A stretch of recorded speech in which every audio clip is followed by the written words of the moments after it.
Glory to God. கர்த்தருக்கு And with regard to the introductory word, verse 1 to 3, we have almost dealt with it. முன்னுரையாக சொல்லப்பட்ட வசனங்கள் 1 முதல் 3 நாம் அதை இப்போ ஏற்கனவே இதுவரைக்கும் நாம் கவனித்துக் கொண்டு வந்திருக்கிறோம். Let me just go to verses 4 and 5. 4-5 வசனங்களை நாம் பார்க்கிற பொழுது it contains salutation and blessing. That is to say, greetings that come from the man of God. வாழ்த்துதலும் மரியாதையாய் சொல்லப்படுகிறதுமான உரைகளுமாக நாம் அதை படிக்கலாம். He pronounces it, but it doesn't come from him, it comes from God. அது சொன்னார் என்றாலும் அந்த வார்த்தைகள் யோவானிடத்திலிருந்து இல்ல தேவனிடத்திலிருந்து வந்த வார்த்தைகளாகும். Somebody you read verses 4 and 5 please. 4-5 Everybody listen, 4 and 5. 4-5 வாசிக்கிறேன். யோவான் ஆசியாவில் உள்ள 7 சபைகளுக்கும் எழுதுகிறதாவது, இருக்கிறவரும் இருந்தவரும் வருகிறவருமானவராலும் அவருடைய சிங்காசனத்திற்கு முன்பாக இருக்கிற 7 ஆவிகளாலும் உண்மையுள்ள சாட்சியும் மரித்தோரிலிருந்து முதல் பிறந்தவரும் பூமியின் ராஜாக்களுக்கு அதிபதியுமாகிய இயேசு கிறிஸ்துவினாலும் உங்களுக்கு கிருபையும் சமாதானமும் உண்டாவதாக. Note the words here. Grace be unto you, peace from him. Grace and peace. அவர் சொல்கிறார், ஆண்டவராய் இயேசு கிறிஸ்துவிலிருந்து உங்களுக்கு கிருபையும் சமாதானமும் உண்டாவதாக. John wrote this to the 7 churches. இந்த காரியத்தை யோவான் 7 சபைகளுக்கு எழுதுகிறார். And at the outset, let me just tell you about the 7 churches. இந்த 7 சபைகளை பற்றி முன்னுரையே சில காரியங்கள் Then we'll go other parts. அதன் பிறகு வேறு பகுதியை கடந்து செல்வோம். These 7 churches were found in Asia Minor. இந்த 7 சபைகளையும் சின்ன ஆசியாவிலே நாம் பார்க்கலாம். And John wrote these chapters literally to these 7 churches. இந்த 7 சபைகளுக்கும் எழுத்தின்படியாகவே யோவான் இதை எழுதி கொடுக்கிறார். You know, 7 always denotes perfection. உங்களுக்கு தெரிந்தானே 7 என்பது வேதாகம விளக்கத்தின்படியாக பூரணத்தை காட்டுகிற ஒன்று. So it means that it is written to all churches, even to the present day church. அதாவது நாம் என்ன விளங்கிக் கொள்கிறோம், அந்த காலத்தில் இருந்த சபைக்கு மாத்திரமல்ல இந்த காலத்தில் இருக்கிற சபைகளுக்கும் அது எழுதப்பட்டது என்று நாம் எடுக்கலாம். Literally to the 7 churches there. அப்பொழுது பார்க்கிற வழியிலே எழுத்தின்படியே இருந்த 7 சபைகள். And also it points out the perfection number and hence applicable to all the churches to the present day. அது 7 என்பது பூரணத்தை காட்டுகிறபடியினாலே இப்பொழுது இருக்கிற சபைகளுக்கும் அவைகள் உரியது என்பதை நாம் ஏற்றுக்கொள்ளலாம். As John had pointed out here, grace be unto you and peace. We know Paul also, when he wrote the epistles, very often writes grace and peace be multiplied in the name of Jesus, in the name of the Father, and so on and so forth. உங்களுக்கு கிருபையும் சமாதானமும் உண்டாவதாக என்று இங்கே யோவான் எழுதியிருக்கிறார். இதே மாதிரி நிருபங்களை வாசிக்கிற வேளையில அப்போஸ்தலனாகிய பவுல் கூட சொல்லுவார், உங்களுக்கு கிருபையும் சமாதானமும் உண்டாயிருந்து பெருகுவதாக என்று சொல்லுவார். I want to point out a beautiful fact which I found today. இன்றைக்கு நான் கண்டுபிடித்ததான ஒரு முக்கியமான ஒரு சத்தியத்தை சொல்லுகிறேன். Grace and peace come from the triune God. கிருபையும் சத்தியமும் என்று சொல்லுவது திரித்துவ தேவனிடத்திலிருந்து வருகிற ஒன்றாகும். Note here the word English, beautiful, from, grace and peace from him which is, which was, and which is to come. And again, from the 7 Spirit which are before his throne. Again, and from Jesus Christ, who is the faithful witness and the first begotten of dead, and the prince of the kings of the earth. இந்த 4ஆம் வசனத்தை பார்க்கிற வேளையிலும் இருக்கிறவர், இருந்தவர், வருகிறவர் என்று சொல்லி நாம் பார்க்கலாம். Peace and grace from, not the word from, God the Father. கிருபையும் சமாதானமும் என்று சொல்வது முதலாவதாக பிதாவாகிய தேவனிடத்தில் இருந்து வருகிறது. And peace and grace from the 7 spirits which denote the Holy Spirit. பரிசுத்தாவிக்கு அடையாளமாகிய 7 ஆவிகளிடத்தில் வருகிறது. அடுத்தபடியாக கிருபையும் சமாதானமும். And grace and peace again from Jesus Christ. திரும்பவும் நாம் பார்க்கிறோம், இயேசு கிறிஸ்துவிடத்திலிருந்து வருகிறது கிருபையும் சமாதானமும். Follow me very carefully. நான் சொல்வதை கவனித்துக் The கொள்ளுங்கள். triune God is brought out in these 4 and 5. இந்த 4-5 வசனங்களை வாசிக்கிற வேளையில திருத்துவ தேவனை பற்றி நாம் ஒரு விளக்கம் கொள்ளலாம். So greetings to you, salutation, blessing to you come from the Father God, the Holy Spirit, and Jesus Christ. உங்களுக்கு ஆசீர்வாதமும் உங்களுக்கு வாழ்த்துதலும் திரியேக தேவன் பிதா, குமாரன், பரிசுத்தாவின் இடத்திலிருந்து வருகிற ஒன்றாக்கும். And you find here from him which is, which was, and which is to come. இருக்கிறவரும் இருந்தவரும் வருகிறவரும் ஆகியவரிடத்திலிருந்து வருகிற வாழ்த்துதல்கள். does it not point out our Father God? அது நம்முடைய பிதாவாகிய தேவனை குறிப்பிடுகிறது அல்லவா? He's the same yesterday, today and forever. அவர் நேற்றும் இன்றும் என்றைக்கும் மாறாதவர். Our God is, our God was, our God is to come also. நம்முடைய தேவன் இருந்தவர், நம்முடைய தேவன் இருக்கிறவர், நம்முடைய தேவன் வரப்போகிறவர். And also secondly, you find from the seven spirits which are before his throne. அவருடைய சிங்காசனத்துக்கு முன்பாக இருந்ததான 7 ஆவிகள். Now listen, seven spirits before the throne. அந்த சிங்காசனத்துக்கு முன்பதாக இருந்ததான 7 ஆவிகள். It does not literally mean seven spirits. Actually, அது உண்மையாய் பார்த்தால் எழுத்தின்படியே உள்ள 7 ஆவிகள் என்று அல்ல. although you find in elsewhere in the Bible seven spirits, I have read it, even in Isaiah. வேதத்திலே கூட மற்ற இடங்களில் பல ஏசாயா தீர்க்கதரிசி வாசிக்கிற வழியில் அங்க 7 ஆவிகள் என்று நீங்கள் படிக்கலாம். But it actually means the manifold works of the Spirit. அது ஆவியானவருடைய திரளான கிரியைகளை காட்டுகிற ஒன்று. You want to know about the seven spirits, turn to Revelation chapter 4 verse 5. வெளிப்படுத்தின விசேஷம் 4ஆம் அதிகாரம் 5ஆம் வசனத்திலே பார்க்கிற பொழுது, And also Revelation 5:6. வெளிப்படுத்தின விசேஷம் 5:6. 4 and 5 says, 4ஆம் அதிகாரம் 5ஆம் வசனம் சொல்கிறது, out of the throne proceeded lightnings, thunderings and voices, and there were 7 lamps of the fire burning before the throne, which are the 7 spirits of God. அந்த சிங்காசனத்திலிருந்து மின்னல்களும் இடிமுழக்கங்களும் சத்தங்களும் புறப்பட்டன. தேவனுடைய 7 ஆவிகளாகிய 7 அக்கினி தீபங்கள் சிங்காசனத்திற்கு முன்பாக எரிந்து கொண்டு இருந்தன. You are able to find out what are these 7 spirits. இந்த 7 ஆவிகள் என்ன என்று சொல்லி நாம் பார்க்கலாம். Which are the 7 spirits of God, said here. தேவனுடைய 7 ஆவிகள். 7 lamps of fire burning before the throne, and these are the 7 spirits of God. சிங்காசனத்துக்கு தேவனுடைய 7 ஆவிகளாக 7 அக்கினி தீபங்கள் சிங்காசனத்திற்கு முன்பாக எரிந்து கொண்டு இருந்தது. 5 and 6 Revelation. வெளிப்படுத்தல் 5 and 6. Chapter 5 verse 6.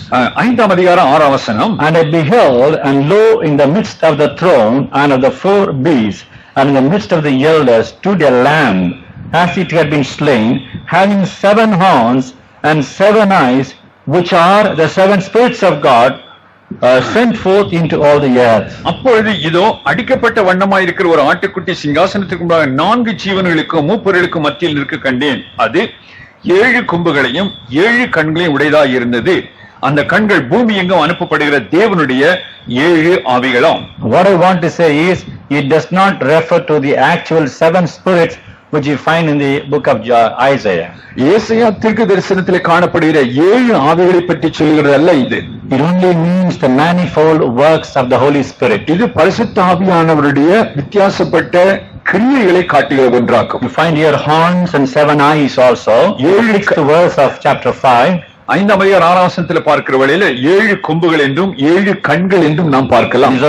These speaks only the power of God. Horn speaks of power of God. அந்த கொம்புகள் என்று சொல்வது தேவனுடைய வல்லமையை காட்டுகிறது. Eyes only speak that it travels around the world. அவருடைய கண்கள் பூமி எங்கும் சுற்றி உலாவுகிறது என்பதை காட்டுகிறது. And these are the 7 spirits of God. இது தேவனுடைய 7 ஆவிகள். So the 7 spirits only denote the manifold works of the Holy Spirit. இது பரிசுத்த ஆவியானவருடைய திரளான கிரியைகளை காட்டுகிற ஒன்றாகும். And here you find the greetings, the peace, grace come from the Holy Spirit. இந்த வாழ்த்துதலாகிய கிருபை சமாதானம் என்பது பரிசுத்த ஆவியினிடத்திலிருந்து வருகிறது. Listen, கவனிங்க. the greetings, the salutation, the blessing come from Jesus Christ, the Son of God. தேவனுடைய குமாரனான இயேசு கிறிஸ்துவிடத்திலிருந்து நேரடியாய் புறப்பட்டு வருகிற ஆசீர்வாதமான காரியங்கள். The verse is from Jesus Christ, who is the faithful witness, the first begotten of the dead, the prince of the kings of the earth. வெளிப்படுத்தின விசேஷம் 1ஆம் அதிகாரம் 5ஆம் வசனத்திலே நாம் பார்க்கிற பொழுது, உண்மையுள்ள சாட்சியும் மரித்தோரிலிருந்து முதல் பிறந்தவரும் பூமியின் ராஜாக்களுக்கு அதிபதியுமாகிய இயேசு கிறிஸ்துவினால் உங்களுக்கு கிருபையும் சமாதானம் உண்டாவதாக. So the peace and grace come from the Son of God. ஆகையினால தேவனுடைய குமாரத்திலிருந்து தான் கிருபையும் சமாதானமும் What I want to புறப்படுகிறது. point out is, நான் சொல்ல விரும்புவது என்னவெனில், always God blesses his people, that the triune God. எப்பொழுதும் தேவன் தன்னுடைய மக்களை ஆசீர்வதிக்கிறார் என்று சொன்னால் திருத்துவ தேவன் தன்னுடைய மக்களை It's not a ஆசீர்வதிக்கிறார். salutation from man. It's not a greetings from any man. எந்த ஒரு மனிதனிடத்திலிருந்து புறப்பட்டு வந்ததான வாழ்த்துதலோ இல்லாவிட்டால் ஆசீர்வாதமோ அல்ல. God blesses you. The Spirit blesses you. The Son of God blesses you. தேவன் உங்களை ஆசீர்வதிக்கிறார். அவருடைய குமாரனாகிய இயேசு உங்களை ஆசீர்வதிக்கிறார். அவருடைய பரிசுத்த ஆவியானவர் உங்களை ஆசீர்வதிக்கிறார். Glory to God. கர்த்தர் மகிமை உண்டாகட்டும். Don't you see here a beautiful description of Lord Jesus Christ when he blesses us? கர்த்தராகிய இயேசு கிறிஸ்து நம்மை ஆசீர்வதிக்கிற வேளையில அதை பற்றி ஒரு விளக்கத்தை நாம் இதிலே He is காண்கிறோம். called the faithful witness. அவர் உண்மையுள்ள சாட்சி, He is the first begotten of the dead, மரித்தோரிலிருந்து முதல் பிறந்தவர், Prince of the kings. பூமியின் ராஜாக்களுக்கு அதிபதி. These are all the names given to our Lord Jesus Christ. நம்முடைய கர்த்தராகிய இயேசு கிறிஸ்துவுக்கு சூட்டப்பட்ட மறுபெயர்களாகும் இவை. Jesus is called faithful witness. இயேசு கிறிஸ்துவுக்குள்ள மறுபெயர் உண்மையுள்ள சாட்சி. Another name is begotten of the dead. That is to say, the first fruit of resurrection. மரித்தோரிலிருந்து முதல் பிறந்தவர் இன்னொரு பெயர். He is the Prince of the kings. அவர் பூமியின் ராஜாக்களுக்கு அதிபதி. Glory to God. கர்த்தர் மகிமை உண்டாகட்டும். So we are able to see the greetings, the salutation and the blessing. இங்கே பார்க்கிறோம் அவர் கொடுத்ததான ஆசீர்வாதங்களும் அவர் கொடுத்ததான வாழ்த்துதலையும் பற்றி நாம் வாசிக்கிறோம். And part of verse 5 and verse 6 speak of praises and glory to God. ஐந்தாவது வசனத்தின் ஒரு பகுதியும் ஆறாவது வசனமும் தேவனுக்கு ஏறெடுக்கப்படுகிற ஸ்தோத்திரங்களை குறிக்கிறது. And that's what I told you, third section. அதைத்தான் மூன்றாவது பகுதி என்று நான் அழைத்தேன். Now read carefully verses 5 and 6. ஐந்தாவது The latter ஆறாவது part of 5 and the first part of 6. ஐந்தாவது வசனத்தினுடைய பிற்பகுதி முழு ஆறாவது வசனம். And John says, glory and dominion to God forever and ever. Verse 6.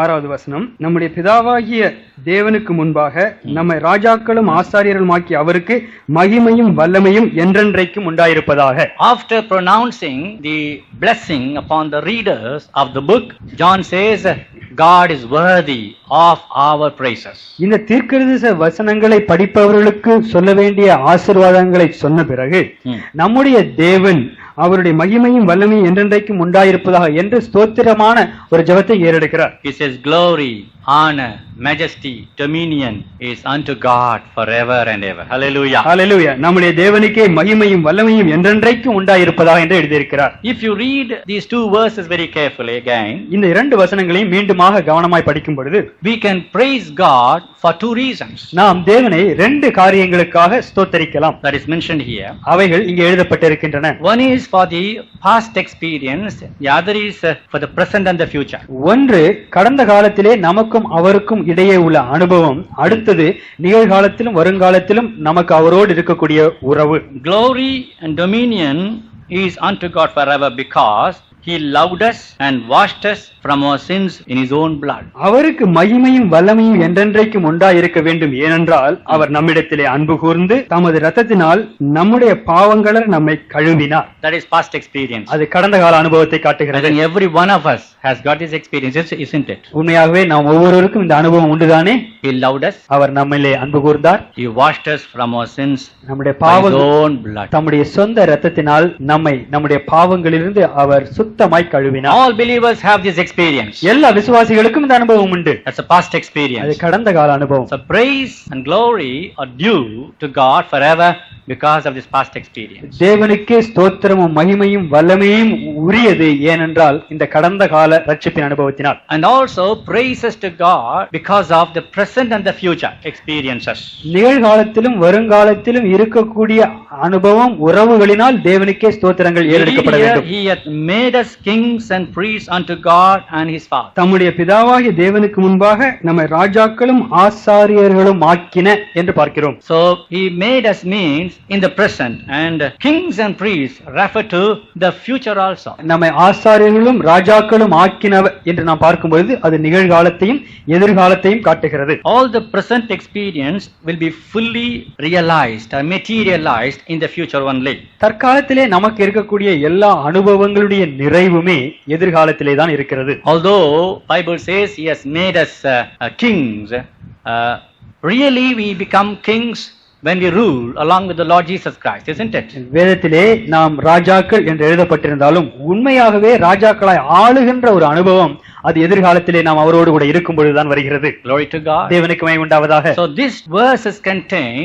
past, present and the future experiences for which we have to give glory, honor and praise to him. இந்த வசனங்கள் கடந்த காலத்தையும் நிகழ்காலத்தையும் எதிர்காலத்திலே நமக்கு இருக்க வேண்டிய அனுபவங்களையும் சுட்டிக்காட்டி அவரை ஸ்தோத்தரிக்க வேண்டிய அவசியத்தை காட்டுகிறது. Praise God. தேவனுக்கு மகிமை உண்டாவதாக. As you go to the 7th verse, 7வது வசனத்திலே பார்க்கிறோம். note how it begins. Behold, note the word, behold, he cometh with clouds, and every eye shall see him, and they also which pierced him, and all kindreds of the earth shall wail because of him.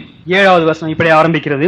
இதோ மேகங்களுடனே வருகிறார், கண்கள் யாவும் அவரை காணும், அவரை குத்தினவர்களும் அவரை காண்பார்கள், பூமியின் கோத்திரத்தார் எல்லாரும் அவரை பார்த்து புலம்புவார்கள், அப்படியே ஆகும். ஆமென். While John praises God for the experiences in the past, present and the future, கடந்த காலம், நிகழ்காலம், வருங்காலம், இந்த காலங்களிலே நமக்கு இருக்கக்கூடிய அனுபவங்களுக்காக யோவான் அங்கே தேவனை ஸ்தோத்தரித்துக் கொண்டிருக்கின்ற அந்த வேளையிலே immediately he thinks of the situation of the world when Jesus returns. உடனடியாகவே இயேசு கிறிஸ்து வரும் பொழுது உலகம் எப்படி இருக்கும் என்பதையும் அவர் காண்கிறார். The word behold is a catchword of attention.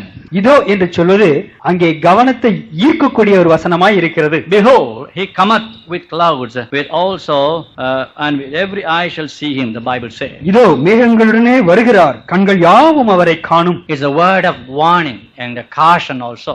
இந்த வசனங்கள் ஒரு எச்சரிக்கையின் வசனங்களாய் இருக்கிறது. And if you will read Matthew's Gospel chapter 24 verse 30, மத்தேயு எழுதின சுவிசேஷம் 24வது அதிகாரம் 30வது வசனத்தை நீங்கள் பார்ப்பீர்கள் என்றால் you will find exactly the similar sentence was spoken by our Lord Jesus Christ. ஏறக்குறைய அதே போன்ற வசனங்கள் நம்முடைய ஆண்டவராகிய இயேசு கிறிஸ்துவினால் பேசப்பட்டது. 24:30. 24:30. And then shall appear the sign of the Son of Man in heaven, and then shall all the tribes of the earth mourn, and they shall see the Son of Man coming in the clouds of heaven with power and great glory. அப்பொழுது மனுஷகுமாரனுடைய அடையாளம் வானத்தில் காணப்படும். அப்பொழுது மனுஷகுமாரன் வல்லமையோடும் மிகுந்த மகிமையோடும் வானத்தின் மேகங்கள் மேல் வருகிறதை பூமியில் உள்ள சகல கோத்திரத்தாரும் கண்டு புலம்புவார்கள். So that shows that our Lord is going to return very soon. அது நம்முடைய ஆண்டவராகிய இயேசு சீக்கிரமாய் திரும்ப வரப்போகிறார் என்பதை சுட்டிக்காட்டுகிறது. And verse 7 is part of our praises and glory to God. 7வது வசனம் நாம் கர்த்தரை ஸ்தோத்தரிக்க கூடிய அந்த ஸ்தோத்திரங்களின் ஒரு பகுதியாய் இருக்கிறது. We will praise God because he'll come again. நாம் அவரை ஸ்தோத்தரிப்போம் ஏனென்றால் அவர் திரும்ப வருவார். Hallelujah. Hallelujah. We are washed by the blood of Jesus. நாம் கர்த்தராகிய இயேசு கிறிஸ்துவின் இரத்தத்தினால் கழுவப்பட்டிருக்கிறோம். We are priests and kings. நாம் ஆசாரியர்களும் ராஜாக்களுமாய் அவரால் We are மாற்றப்பட்டிருக்கிறோம். going to rule the world. நாம் உலகத்தை ஆளப் போகிறோம். When எப்பொழுது? when Jesus comes, இயேசு வரும் பொழுது, he will come again. அவர் வரும் பொழுது சீக்கிரமாய் வரப்போகிறார். That is the reason why we have to also offer our praises and glory to the majesty forever and ever. ஆகவேதான் நாம் அவருக்கே நம்முடைய ஸ்தோத்திரங்களை ஏறெடுத்து அவருடைய வல்லமையை நினைத்து அவரை மகிமைப்படுத்த வேண்டும். Then comes the next section or next subheading of chapter 1. அதற்கு பிறகு முதலாவது அதிகாரத்தினுடைய அடுத்த உப தலைப்பு வருகிறது. I spoke to you about God's existence and power. கர்த்தர் தேவன் இருக்கிறார் என்பதை குறித்தும் அவருடைய வல்லமையை குறித்தும் இங்கே நாம் I பார்க்கிறோம். am Alpha and Omega, the beginning and the ending, said the Lord, which is, which was, which is to come, the Almighty. இருக்கிறவரும் இருந்தவரும் வருகிறவருமாகிய சர்வ வல்லமையுள்ள கர்த்தர், நான் அல்பாவும் ஒமேகாவும் ஆதியும் அந்தமுமாய் இருக்கிறேன் என்று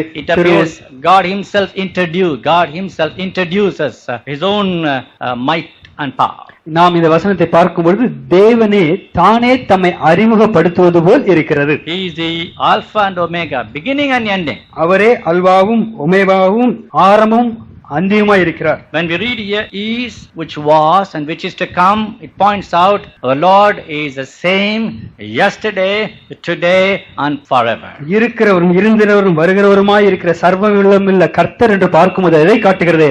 அவர் நேற்றும் இன்றும் என்றும் மாறாதவராய் இருக்கிறார் என்பதை காட்டுகிறது. His power never changes. அவருடைய வல்லமை ஒரு காலம் மாறுவதில்லை. He calls himself the Almighty. அவர் தன்னை சர்வ வல்லவர் என்று அழைக்கிறார். You may ask me why God introduced himself at this juncture. நீங்கள் ஒருவேளை நினைக்கலாம், ஏன் தேவன் தன்னைத்தானே இந்த இடத்திலே அறிமுகப்படுத்தி இருக்கிறார்? This is because the Lord wanted to strengthen and encourage John, who had to go through a persecution in the Isle of Patmos. பத்மு தீவிலே உபத்திரவங்களின் மத்தியிலே கடந்து செல்ல வேண்டிய ஒரு சூழ்நிலையில் யோவான் இருந்தபடியினால் தேவன் அவரை தைரியப்படுத்தி உற்சாகப்படுத்தும்படியாக தன்னை அறிமுகப்படுத்தினார். The latter portion of the chapter says that he was in Patmos, Isle of Patmos. அந்த வசனத்தினுடைய பிற்பகுதியை நாம் பார்க்கும்போது அவர் பத்மு தீவிலே இருந்தார் என்று எழுதப்பட்டிருக்கிறது. As you read verse 9, verse 10, 9-10 வசனங்களை பார்க்கும் பொழுது you find that he was banished by the King Domitian, the Roman emperor, because of his faith in Christ. ரோம சக்கரவர்த்தியா இருந்த டொமிஷியன் என்பவரால் கர்த்தர் பேரில் அவர் கொண்டிருந்த விசுவாசத்திற்காக அவர் நாடு கடத்தப்பட்டிருந்தார். And to go to the Isle of Patmos is something severe, it's a place of persecution to the political prisoners. பத்மு தீவிலே ஒருவன் செல்கிறான் என்றால் அந்த மிக மிக ஒரு கஷ்டமான அனுபவம். அரசியல் எதிரிகளுக்கு தண்டனை கொடுக்கும்படியாக ஏற்படுத்தப்பட்ட ஒரு இடம் பத்மு தீவு. And what John required at that time was a sort of strength and encouragement. அந்த நேரத்தில் யோவானுக்கு தேவையாய் இருந்தது ஒரு தைரியம், ஒரு உற்சாகமான வார்த்தை. That's why God told John straight away, face to face. ஆகவேதான் தேவன் முகமுகமாய் யோவானை பார்த்து சொன்னார். As if calling him by name, he said, I am Alpha, Omega, beginning and ending, which was, is and will be the Almighty One. Fear not. யோவானை முகமுகமாய் பார்த்து அழைப்பது போல் அவர் சொல்கிறார், நான் இருக்கிறவரும் இருந்தவரும் வருகிறவருமாகிய சர்வ வல்லமையுள்ள கர்த்தர், நான் அல்பாவும் ஒமேகாவும் ஆதியும் அந்தமுமாய் இருக்கிறேன் என்று சொன்னார். And then you find exactly the state of John in the Isle of Patmos, verses 9 to 10. 9-10 வசனங்கள் யோவான் பத்மு தீவிலே இருந்த அந்த நிலைமையை தெளிவாக காட்டுகிறது. We need to learn some lessons here. இங்கே நாம் ஒரு சில காரியங்களை கற்றுக்கொள்ள வேண்டும். 9th verse says, I, John, who also am your brother. இங்கே யோவான் சொல்கிறார், உங்கள் சகோதரனும் இயேசு கிறிஸ்துவின் நிமித்தம் வருகிற உபத்திரவத்திற்கும் அவருடைய ராஜ்யத்திற்கும் அவருடைய பொறுமைக்கும் உங்கள் உடன் பங்காளனுமாகிய யோவானாகிய நான். See, John had so much of revelation of the glorious Christ. மகிமையாலே இருக்கக்கூடிய இயேசுவை குறித்து யோவானுக்கு ஒரு பெரிய தரிசனம் இருந்தது. John had the revelation of the future happenings. எதிர்காலத்தில் என்ன காரியங்கள் நடக்கும் என்பதை குறித்த ஒரு வெளிப்படுத்துதல் யோவானுக்கு இருந்தது. That man who had so much of understanding of the mysteries of God humbled himself and said, your brother. தேவனுடைய ரகசியங்களை குறித்து விசேஷித்த வெளிப்படுத்துதலை பெற்ற அந்த ஊழியக்காரன் தன்னை தாழ்த்தி உங்களுடைய சகோதரன் என்று அறிமுகப்படுத்துகிறார். I, John, who also am your brother.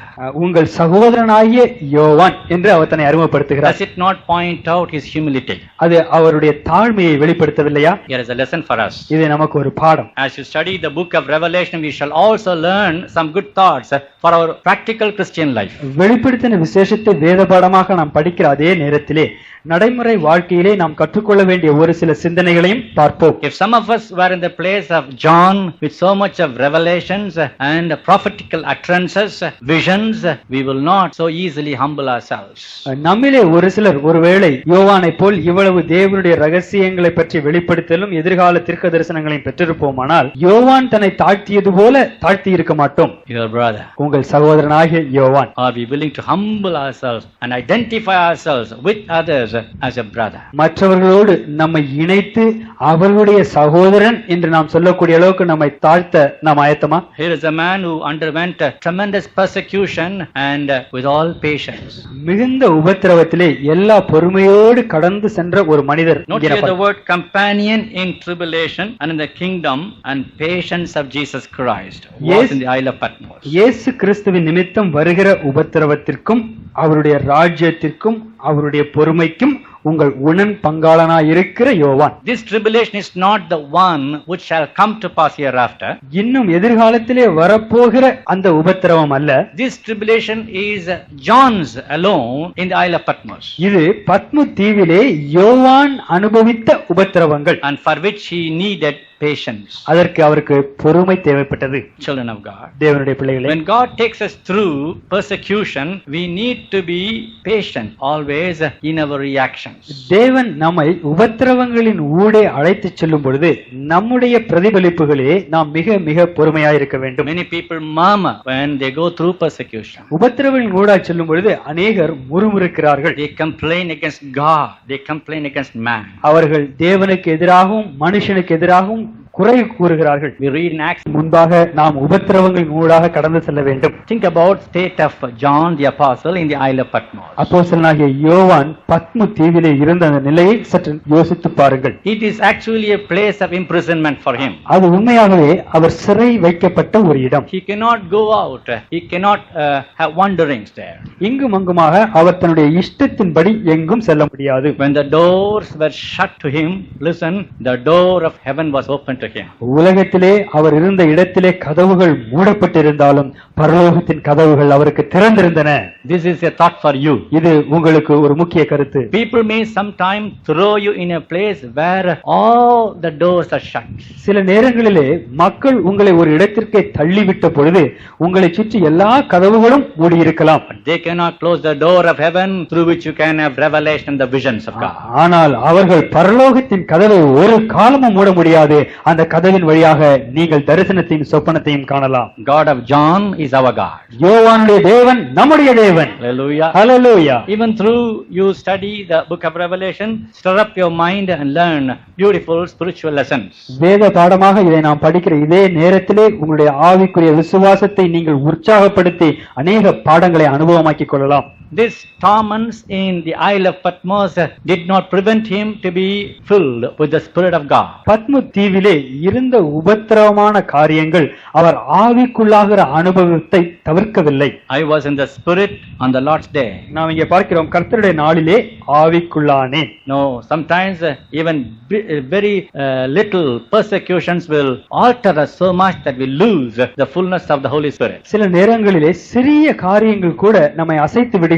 நாம் ஆவிக்குள்ளாய் இருக்கக்கூடிய அந்த அனுபவத்தை இழந்து A விடுகிறோம். little reproach is enough. கொஞ்சம் நிந்தை போதும், A financial strain is enough. கொஞ்சம் பண கஷ்டம் வந்தால் போதும், If we are misunderstood, a bit is enough. நம்மை பற்றி யாராயிலும் தவறாய் நினைத்து விட்டால் போதும், We lose the fullness of the Spirit of God. உடனடியாக தேவனுடைய ஆவி நிறைவுக்குள் இருப்பதை இழந்து விடுகிறோம். But John was not like that. ஆனால் யோவான் அப்படி அல்ல. John, where are you now? யோவானே, நீங்கள் எங்கே இருக்கிறீர்கள்? Because of my faith in the word, I was banished to the isle. அவர் சொல்லுவார், வேத வசனத்தின் மேல் நான் கொண்டிருக்கிற விசுவாசத்தின் நிமித்தம் நான் பத்ம தீவிலே சிறை But வைக்கப்பட்டிருக்கிறேன். no man can close the door of heaven for me. ஆனால் எனக்காக ஒருவனும் பரலோகத்தின் கதவை மூட முடியாது. I am in the Spirit on the Lord's day. கர்த்தருடைய நாளிலே நான் ஆவிக்குள்ளாய் இருக்கிறேன். The Lord's day, probably the first day of the week. கர்த்தருடைய நாள் என்று சொல்லும் பொழுது அது வாரத்தின் முதல் நாளாய் இருக்கிறது. Hallelujah. Hallelujah. This is the state of John in the island. இது பத்ம தீவிலே யோவான் இருந்த நிலைமையை குறிக்கிறது. Now we come to the next section of chapter 1. இப்பொழுது முதலாவது அதிகாரத்தினுடைய அடுத்த உப பகுதிக்கு நாம் வருகிறோம். From verse 10 to 16 you find the vision of the glorious Christ. 10 முதல் 16 வரை இயேசுவை மகிமை பொருந்தினவராக காணலாம். I don't want you to miss the cogency of the chapter 1 of Revelation. முதல் அதிகாரத்திலே கோர்வையாக இருக்கக்கூடிய காரியங்களை நீங்கள் கவனிக்காமல் விட்டுவிடக்கூடாது. Please don't think that these words are written in a haphazard way. ஏதோ ஏனோ தானோ என்று வசனங்கள் எழுதி வைக்கப்பட்டிருக்கிறது என்று நீங்கள் நினைக்க கூடாது. If you carefully follow verse by verse, you find the cogency. நீங்கள் வரிசையாக கவனித்துக் கொண்டு வரும்போது அந்த வசனங்கள் எவ்வளவு கோர்வையா இருக்கிறது என்பதை பார்க்கலாம். See, the moment John was filled with the Spirit on the Lord's day, கர்த்தருடைய நாளிலே யோவான் ஆவிக்குள்ளான பொழுது he heard behind him a great voice as of a trumpet. அப்பொழுது எக்கால சத்தம் போன்ற ஒரு பெரிதான சத்தம் கேட்கப்பட்டது. Oh, beautiful it is. அது எவ்வளவு அருமையா இருக்கிறது. Note here the voice of a trumpet. இங்கே பாருங்கள், எக்கால சத்தம் போன்ற சத்தம். Usually a trumpet is sounded to gather people. பொதுவாக எக்கால தொனி அநேகரை ஒரு இடத்திலே கூட்டிச் சேர்க்கும்படியாக தொனிக்கப்படுகிறது. But here there's that voice of the trumpet to call John his servant. ஆனால் இங்கே பார்க்கிறோம், தேவனுடைய ஊழியனாய் இருக்கக்கூடிய யோவானை அழைக்கும்படியாக இந்த எக்காலம் தொனிக்கிறது. Called him by a trumpet to write the letters to the 7 churches. 7 சபைகளுக்கு நிருபங்களை எழுதும் எழுதும்படியாக எக்கால தொனியின் மூலமாக யோவான் அழைக்கப்படுகிறார். That's why in verse 11 you find God introduces himself one more time and says, write in a book and send it to 7 churches which are in Asia, Ephesus, Smyrna, Pergamos, Thyatira, Sardis, Philadelphia, Laodicea. 11வது வசனத்திலே நாம் பார்க்கிறோம், தேவன் மீண்டுமாக தன்னை ஒரு முறை அறிமுகப்படுத்திவிட்டு, நீ காண்கிறதை ஒரு புஸ்தகத்திலே எழுதி ஆசியாவில் இருக்கிற எபேசு, சிமிர்னா, பெர்கமு, தியத்திரா, சர்தை, பிலடெல்பியா, லவோதிகேயா என்னும் பட்டணங்களில் 7 சபைகளுக்கும் அனுப்பு என்று விளம்பிய சத்தத்தை What a கேட்டார். beautiful communion and fellowship existed between the Lord Jesus Christ and his servant. இங்கே பாருங்கள், கர்த்தராகிய இயேசுவுக்கும் அவருடைய ஊழியக்காரருக்கும் எவ்வளவு ஒரு அருமையான உறவு காணப்படுகிறது. No torment, no persecution could bind the freedom of a man of God in Christ. எந்த ஒரு கஷ்டமும் உபத்திரவமும் துன்பமும் ஒரு தேவனுடைய மனிதன் தேவனோடு உறவு கொள்வதை தடுக்கவே முடியாது. We may not be able to go out and do exploits, for God. ஒருவேளை வெளியே அங்கும் இங்குமாக சென்று பெரிய காரியங்களை செய்ய முடியாமல் இருக்கலாம். But to be shut down in a place and to do this literature work is a great blessing to the churches. ஒரு இடத்திலே அமர்ந்திருந்து தேவன் சொன்ன வார்த்தைகளை எழுதுகின்ற அந்த அனுபவம் உண்மையாக பெரிய ஆசீர்வாதமாக இருக்கிறது. It teaches you and I a lesson that we should be able to avail the opportunity God gives us to be fruitful to him. இது உங்களுக்கும் எனக்கும் ஒரு நல்ல பாடத்தை காட்டுகிறது. அது என்னவென்றால், கர்த்தர் நமக்கு தருகிற எல்லா தருணங்களையும் அவருக்கென்று ஆதாயப்படுத்த வேண்டும்படியாக. We should not find fault with the state of our lives to say that I cannot be useful to God. நம்முடைய வாழ்க்கை நிலைமையை குறித்து நான் இப்படி இருக்கிறேனே, இதனால் தேவனுக்கு நான் சரியாய் பயன்படவில்லையே என்று நாம் சொல்லவே கூடாது. You find here the 7 churches mentioned. இங்கே 7 சபைகளும் பெயர் சொல்லி அழைக்கப்படுகின்றன. And literally these churches existed in the Asia Minor. அந்த நாளிலே ஆசியாவிலே இந்த 7 சபைகளும் உண்மையாகவே இருந்து வந்தன. But it also speaks of the church of God in the whole age. அது எதை காட்டுகிறது என்றால், இன்னொரு விதத்திலே முழு காலகட்டங்களிலே தேவனுடைய சபையினுடைய 7 நிலைமைகளையும் காட்டுகிறது. And you see, I told you the word 7 speaks of perfection. 7 என்று சொல்வது பரிபூரணத்தை காட்டுகிறது. And the Lord wants to teach us a lesson that these are only the types of churches all through the age. கர்த்தர் நமக்கு கற்றுக் கொடுக்கும்படியாக இங்கே விரும்பக்கூடிய காரியம் என்னவென்றால், காலகட்டத்தின் யுகங்களினுடைய எல்லா காலத்தையும் பார்க்கும் பொழுது சபையிலே இந்த 7 காரியங்களும் ஒரு நிலைமையை வெளிப்படுத்துவதா இருக்கிறது. Shall we now go into catch a vision of the glorious Christ? இப்பொழுது நாம் இயேசுவை மகிமை பொருந்தினவராக சற்று பார்ப்போமா? We have to catch a vision today of the glorious Christ. மகிமை பொருந்திய இயேசுவை நாம் இன்று அறிந்து கொள்ள வேண்டும். The more I read every letter, every word of the book of Revelation seems to be encouraging my spirit. நான் இந்த வெளிப்படுத்தின விசேஷத்தில் இருக்கக்கூடிய ஒவ்வொரு வார்த்தைகளையும் படிக்க படிக்க என்னுடைய ஆவிக்குள்ளாக உற்சாகம் அடைந்தேன். Verse 12 we find, I turned to see the voice that spake with me, and being turned I saw 7 golden sticks. 12வது வசனத்திலே பாருங்கள், அப்பொழுது என்னுடனே பேசின சத்தத்தை பார்க்க திரும்பினேன். திரும்பின போது 7 பொன் குத்து விளக்குகளையும், And I saw 7 golden sticks. I saw 7 golden sticks. 7 பொன் குத்து விளக்குகளை கண்டேன். And these 7 golden sticks speak of the churches. Golden stick speak of the churches. இந்த 7 பொன் குத்து விளக்குகளும் 7 சபைகளை குறிக்கிறது. Golden candlesticks.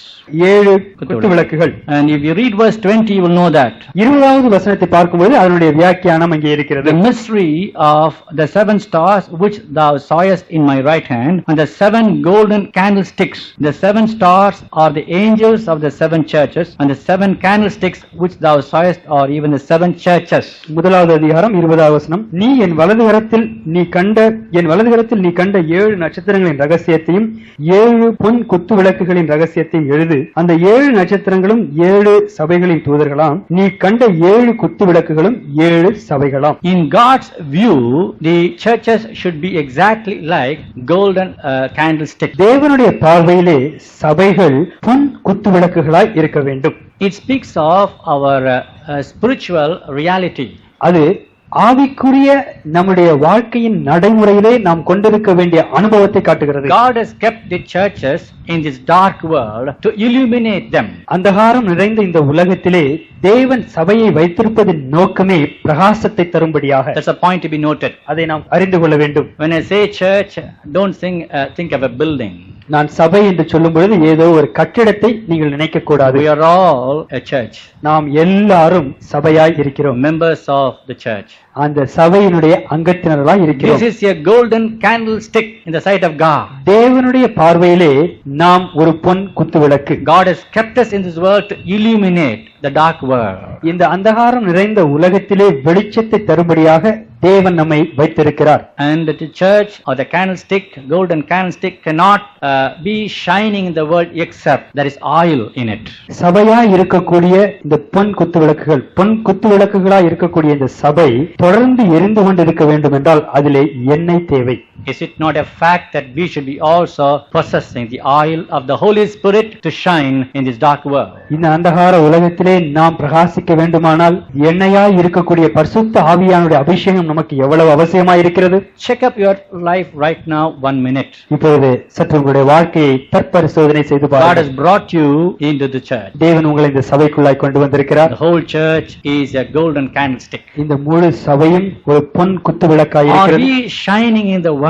See, in the dark world, to tell them that this is the truth we are following. இருள் நிறைந்த இந்த உலகத்திலே நாம் பிரகாசித்து இது சத்தியம் என்று சொல்லக்கூடிய நிலையிலே நாம் பிரகாசித்துக் கொண்டிருக்கிறோமா? When Paul wrote his epistle to Philippians, he said, பிலிப்பியருக்கு Pavul நிருபத்தை எழுதின பொழுது சொல்கிறார், "Do all things without dispute and murmurings among you, that ye may shine in the crooked and perverse generation as lights in the world."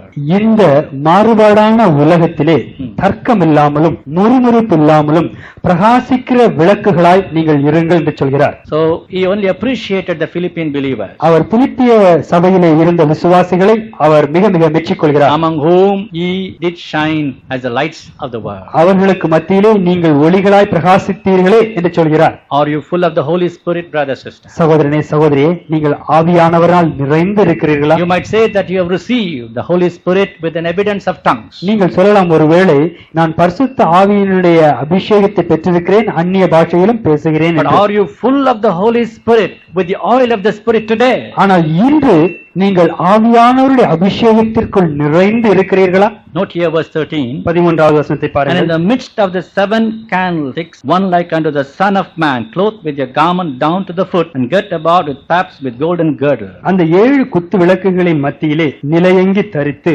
மார்பருகே பொற்கச்சை கட்டியிருந்த மனுஷகுமாரனுக்கு ஒப்பானவரையும் கண்டேன். I feel like stressing every word, every sentence. இங்கே இப்ப நாம் பார்க்கக்கூடிய ஒவ்வொரு வார்த்தையினுடைய முக்கியத்துவத்தையும் வசனத்தையும் முக்கியத்துவத்தையும் சொல்ல In the விரும்புகிறேன். midst of the 7 candlesticks mean அந்த 7 குத்து விளக்குகளின் மத்தியில் என்று சொல்லும் பொழுது Jesus Christ, the Son of God, is found in the midst of the churches to inspect them.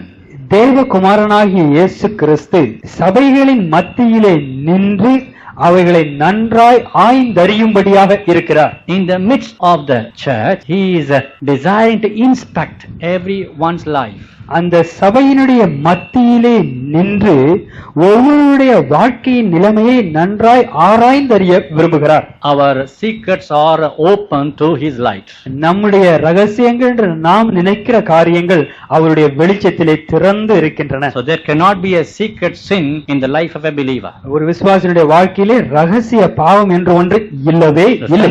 The Son of God is not only our Savior, but also an inspector of our soul.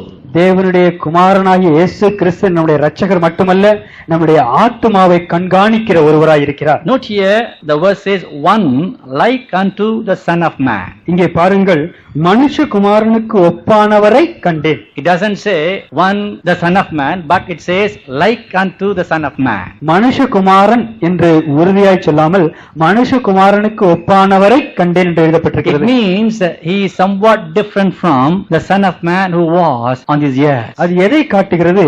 யோவான் ஏற்கனவே உலகத்திலே பார்த்திருந்த மனுஷகுமாரனை காட்டிலும் இப்பொழுது அவருடைய தோற்றம் சற்று மாறுபட்டு இருந்தது. And that glorious Christ is revealed in the following passage. அந்த மகிமையான இயேசு பின்வரும் வசனங்களிலே I விவரிக்கப்பட்டிருக்கிறார். thought why it is said as one like unto the Son of Man instead of saying the Son of Man straight away. மனுஷகுமாரன் என்று நேரடியாக சொல்லாமல் மனுஷகுமாரனுக்கு ஒப்பான ஒருவர் என்று ஏன் எழுதப்பட்டிருக்கிறது என்று நினைத்து John பார்த்தேன். had seen Jesus his physical presence, physical personality. யோவான் இயேசு கிறிஸ்து பூமியிலே மாம்சத்திலே சரீரத்திலே இருந்ததை கண்டிருக்கிறார். But now he sees a difference in the personality of Jesus Christ with all the beauty and splendor, majesty of the members of the body of Jesus Christ. ஆனால் இப்பொழுது யோவான் இயேசு கிறிஸ்துவை பார்க்கும் பொழுது அவர் முற்றிலும் மேன்மையான மகிமை பொருந்தியவராய், எல்லா மகத்துவமும் வல்லமையும் உடையவராய், சபைகளின் மத்தியிலே உலாவிக் கொண்டிருக்கிறவராய் காண்கிறார். Shall we go bit by bit? ஒவ்வொன்றாய் பகுதி பகுதியாய் பார்ப்போமா? 13th verse says, 13வது வசனம், clothed with a garment down to the foot. நிலையங்கி தரித்து கால் வரையிலும் இருக்கிறதை இங்கே பார்க்கிறோம். You have to picture this, the Son of Man. Picture it before you to get the meaning. நாங்கள் இங்கே வசனங்களை படித்துக்கும் பொழுது உங்களுடைய மனக்கண்களுக்கு முன்பாக அதை அப்படியே உருவப்படுத்தி பாருங்கள். The Lord Jesus Christ is putting on a garment down to the foot. இங்கே கர்த்தராகிய இயேசு கிறிஸ்து ஒரு அங்கி தரித்திருக்கிறார், அது அவருடைய பாதம் வரையிலும் தொங்கிக் கொண்டிருக்கிறது. It speaks of the glory of our Lord Jesus Christ. அது நம்முடைய கர்த்தராகிய ஆண்டவருடைய மகிமையை குறித்து பேசுகிறது. Isaiah, one of the prophets, had a vision about the Lord in chapter 6 of Isaiah. ஏசாயா தீர்க்கதரிசியின் புஸ்தகம் 6ஆம் அதிகாரத்திலே நாம் பார்க்கும்போது கர்த்தரை குறித்து ஏசாயாவுக்கு உண்டான ஒரு தரிசனத்தை பார்க்கிறோம். The first verse says, in the year that King Uzziah died, I saw also the Lord sitting upon a throne, high and lifted up, and his train, note the word, his train filled the temple. ஏசாயாவின் புஸ்தகம் 6ஆம் அதிகாரம் 1வது வசனம், உசியா ராஜா மரணம் அடைந்த வருஷத்தில் ஆண்டவர் உயரமும் உன்னதமுமான சிங்காசனத்தின் மேல் வீற்றிருக்க கண்டேன். அவருடைய வஸ்திர தொங்கலால் தேவாலயம் நிறைந்திருந்தது. What a garment it is. அது எப்படிப்பட்ட அருமையான வஸ்திரம்! It's a peculiar garment. ஒரு விசேஷித்த வஸ்திரம். His garment right from his neck down to his foot, touching the earth. அவருடைய கழுத்திலிருந்து பாதம் வரையிலும் பூமியையே தொடக்கூடிய அளவுக்கு உள்ள வஸ்திரம். It speaks of God's glory.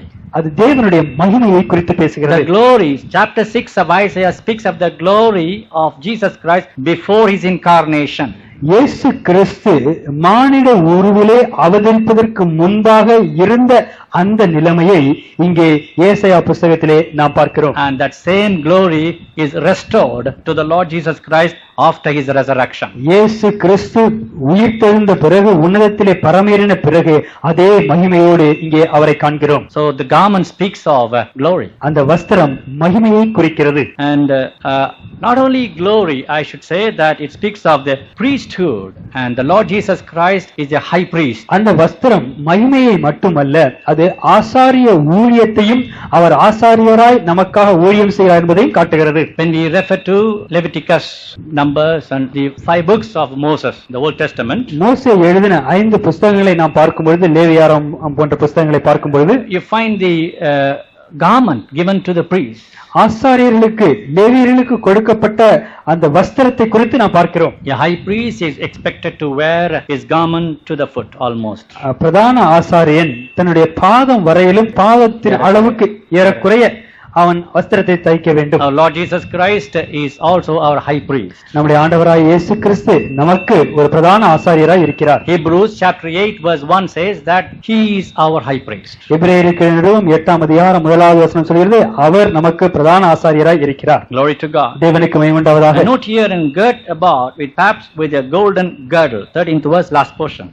13வது வசனத்தினுடைய கடைசி பகுதியை நாம் பார்க்கிறோம், அவர் மார்பருகே பொற்கச்சை கட்டியிருந்தார். And what does it signify? அந்த பொற்கச்சை எதை காட்டுகிறது?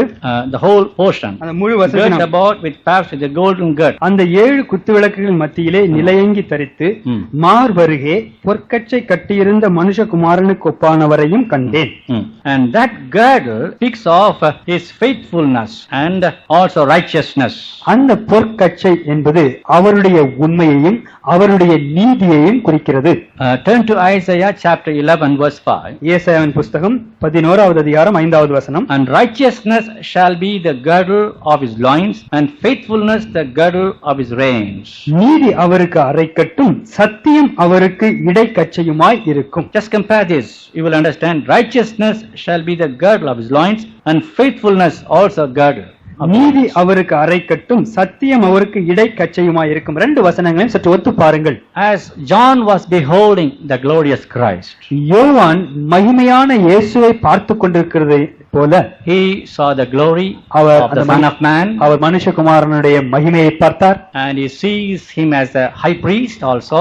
அவர் மனுஷகுமாரனை பிரதான ஆசாரியராகவும் பார்க்கிறார். A person stands for his righteousness and faithfulness. அது மட்டுமல்ல, நீதிக்கும் சத்தியத்திற்கும் உண்மைக்கும் அவர் இங்கே நிற்கிறவராய் காண்கிறார். Children of God, தேவனுடைய பிள்ளைகளே, one thought to drive home now. இப்பொழுது ஒரு குறிப்பை நாம் உள்ளத்திலே எடுக்க வேண்டும். The very fact that our Lord is full of glory, நம்முடைய தேவன் மகிமை நிரம்பியவராய் இருக்கிறார் என்பதை நினைக்கும் பொழுது it should cause fear in the hearts and the eyes of his followers. அவருடைய சீஷருடைய உள்ளத்திலேயும் எண்ணத்திலேயும் அது ஒரு பயத்தை, நடுக்கத்தை கொண்டு வர In the வேண்டும். Old Testament, when the children of Israel beheld the glory of God, they fell down prostrate before him. பழைய ஏற்பாட்டு காலத்திலே தேவனுடைய பிள்ளைகளாகிய இஸ்ரவேலர் தேவனுடைய மகிமையை கண்ட பொழுது அவர்கள் பயந்து நடுங்கி முகம் குப்புற விழுந்தார்கள். That should be almost a revival then. அப்பொழுது எல்லாம் நாம் பார்க்கும் பொழுது ஒரு பெரிய எழுப்புதல் உண்டாயிருந்தது. They fell down prostrate before God's glory. தேவனுடைய மகிமைக்கு முன்பதாக அவர்கள் அப்படியே தலை குப்புற சாஷ்டாங்கமாய் விழுந்தார்கள். When we see the beauty of Jesus, the glory of Jesus, இயேசுவினுடைய அந்த மகிமை பொருந்திய அழகை பார்க்கும் பொழுது the writer says, I count the world but loss. இந்த உலகம் எல்லாம் நஷ்டமும் குப்பை என்று எண்ணினேன். The beauty of the world is nothing. இந்த உலகத்தினுடைய அழகெல்லாம் ஒன்றுமே இல்லை. The decoration of the world is nothing. இந்த உலகத்தின் அலங்காரங்கள் ஒன்றுமே இல்லை. Why do we say sometime to abhor the adornments?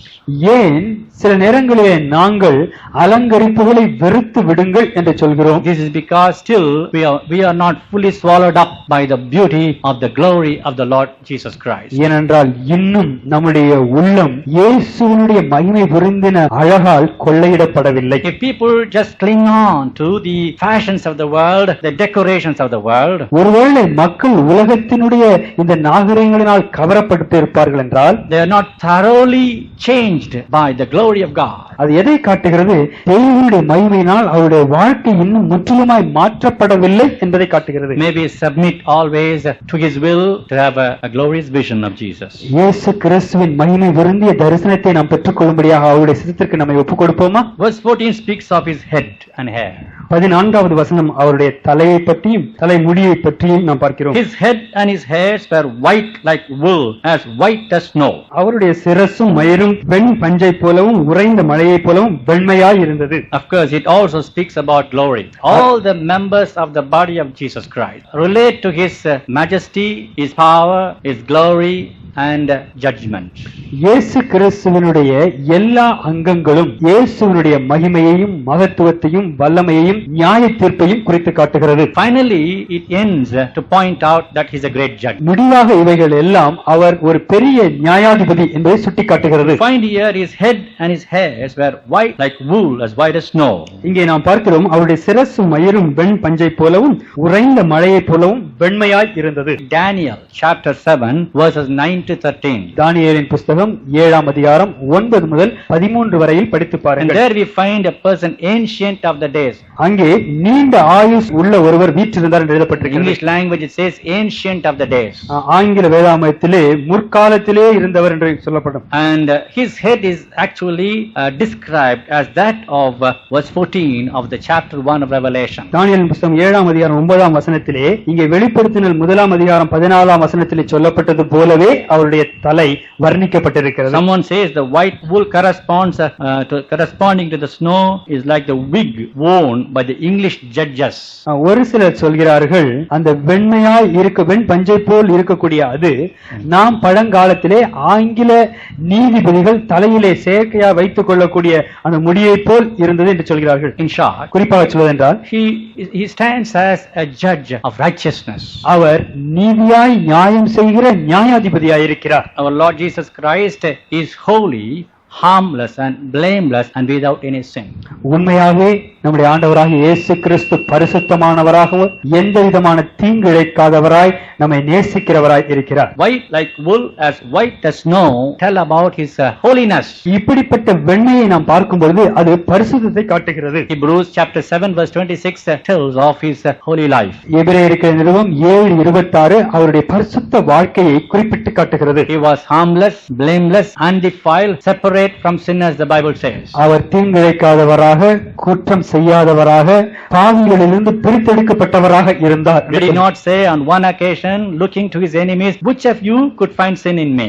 நாம் வேதத்திலே பார்க்கிறோம், இயேசு ஒரு நேரத்திலே சுற்றி இருந்தவர்களை பார்த்து சொன்னார், உங்களில் எவன் என் மேல் குற்றம் சாட்ட முடியும்? Who did no sin and there was no guile found in his mouth. அவர் பாவம் எதுவும் செய்யவில்லை, கபடம் அவர் உதடுகளிலே காணப்படவும் இல்லை. Countless verses can be thrown at this time to prove his holiness. அவருடைய பரிசுத்தத்தை குறிக்கும்படியாக அநேக வசனங்கள் எழுதப்பட்டிருக்கின்றன. So the white speaks of his holiness. வெண்மை என்பது அவருடைய பரிசுத்தத்தை சுட்டிக்காட்டுகிறது. Stands for justice to judge the people. அது மக்களை நீதியாய் நியாயம் தீர்க்கிற நியாயாதிபதியாய் அவரை காட்டுகிறது. Ancient of the days, right from verse 9 to 13 of Daniel. தானியேலின் புத்தகம் 7ஆம் அதிகாரம் 9 முதல் 13 வரையிலுள்ள வசனங்களை பாருங்கள். அவர் நீண்ட ஆயுசு உள்ளவராய் அங்கே வர்ணிக்கப்பட்டிருக்கிறார். And this is about, of course, God. We read there. இங்கே தேவனை பற்றி அது எழுதியிருந்தாலும், And again the Son of God with him there. அங்கே தேவனுடைய குமாரனை பற்றி எழுதப்பட்டிருக்கிறது. God has vested the authority to judge the world in his Son.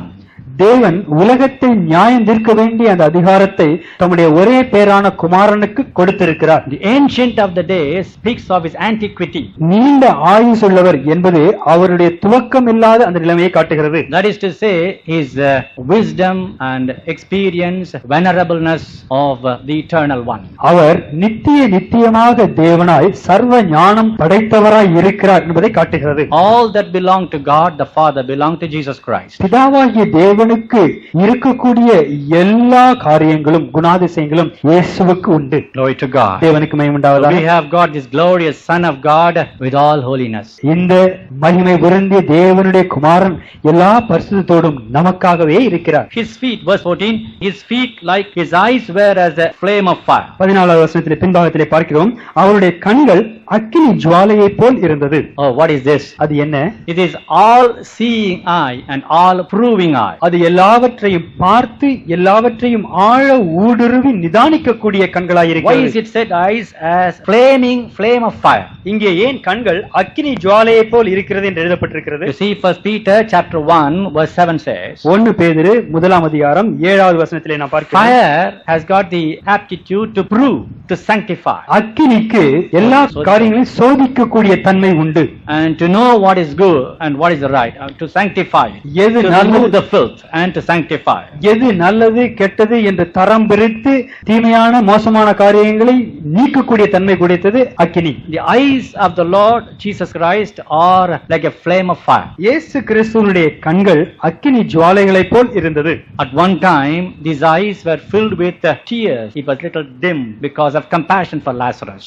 லாசருவுக்கென்று அவர் மிக மிக மனதுருக்கம் பட்டபடியினால் அவருடைய கண்களிலே சற்று நேரம் கண்ணீர் But at ததும்பியது. the same time his eyes are omniscient eyes, Actually, அவருடைய omniscient flame of fire. ஆனால் அதே நேரத்திலே அவருடைய கண்கள் சர்வ ஞானம் கொண்ட ஊடுருவி பாயக்கூடிய He கண்களாயிருக்கிறது. knew the thoughts of the man in the heart. ஒரு மனிதனுடைய உள்ளத்திலே இருக்கக்கூடிய எண்ணத்தின் ரகசியங்களை அவர் அறிந்திருக்கிறார். And his eyes could bring all things naked and opened to his sight. அவருடைய கண்கள் எல்லாவற்றையும் வெளியரங்கமாக்கக்கூடிய வல்லமை படைத்தது. So I should say all seeing eye and all proving eye. ஆகவே எல்லாவற்றையும் பார்த்து ஊடுருவ நிதானிக்கக்கூடிய கண்கள் என்று நான் அழைக்கிறேன். Verse 15 says his feet like unto the fine brass, as if they are burnt in a furnace.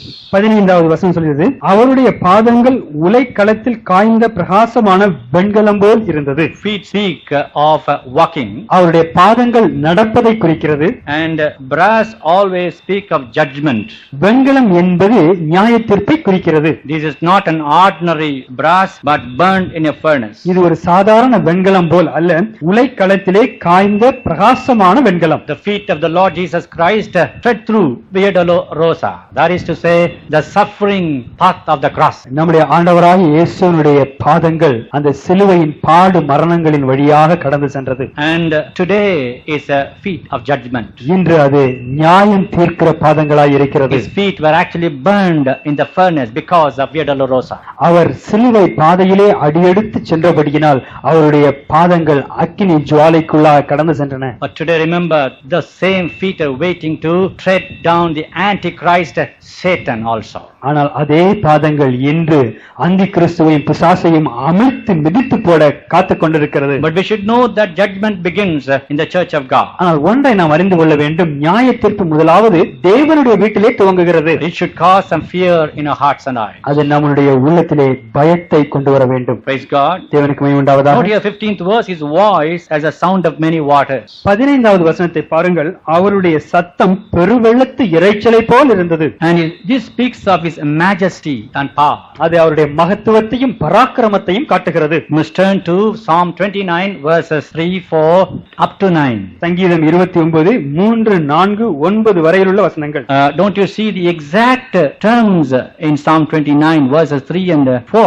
29வது சங்கீதத்திலே நாம் இதை அப்படியே பார்க்கிறோமா? The voice of the Lord is upon waters. கர்த்தருடைய சத்தம் தண்ணீர்களின் மேல் தொனிக்கிறது. The God of glory thundereth, the Lord is upon many waters. The voice of the Lord is powerful. The voice of the Lord is full of majesty. மகிமையுள்ள தேவன் முழங்குகிறார், கர்த்தர் திரளான தண்ணீர்கள் மேல் இருக்கிறார். கர்த்தருடைய சத்தம் வல்லமை உள்ளது, கர்த்தருடைய சத்தம் மகத்துவம் உள்ளது. The melodious sweet song like streams flow like a big stream, waterfalls afterward with many rush of water. அது எப்படி இருக்கிறது என்றால், பெரும் சத்தத்தோடு வெள்ளமாக நீர்வீழ்ச்சி விழுந்த பிறகு மெதுவாக அமர்ந்த மெல்லிய சத்தத்திலே கிளையாக அந்த நீர்வீழ்ச்சி செல்வதை போல இருக்கிறது. No, it is not that way.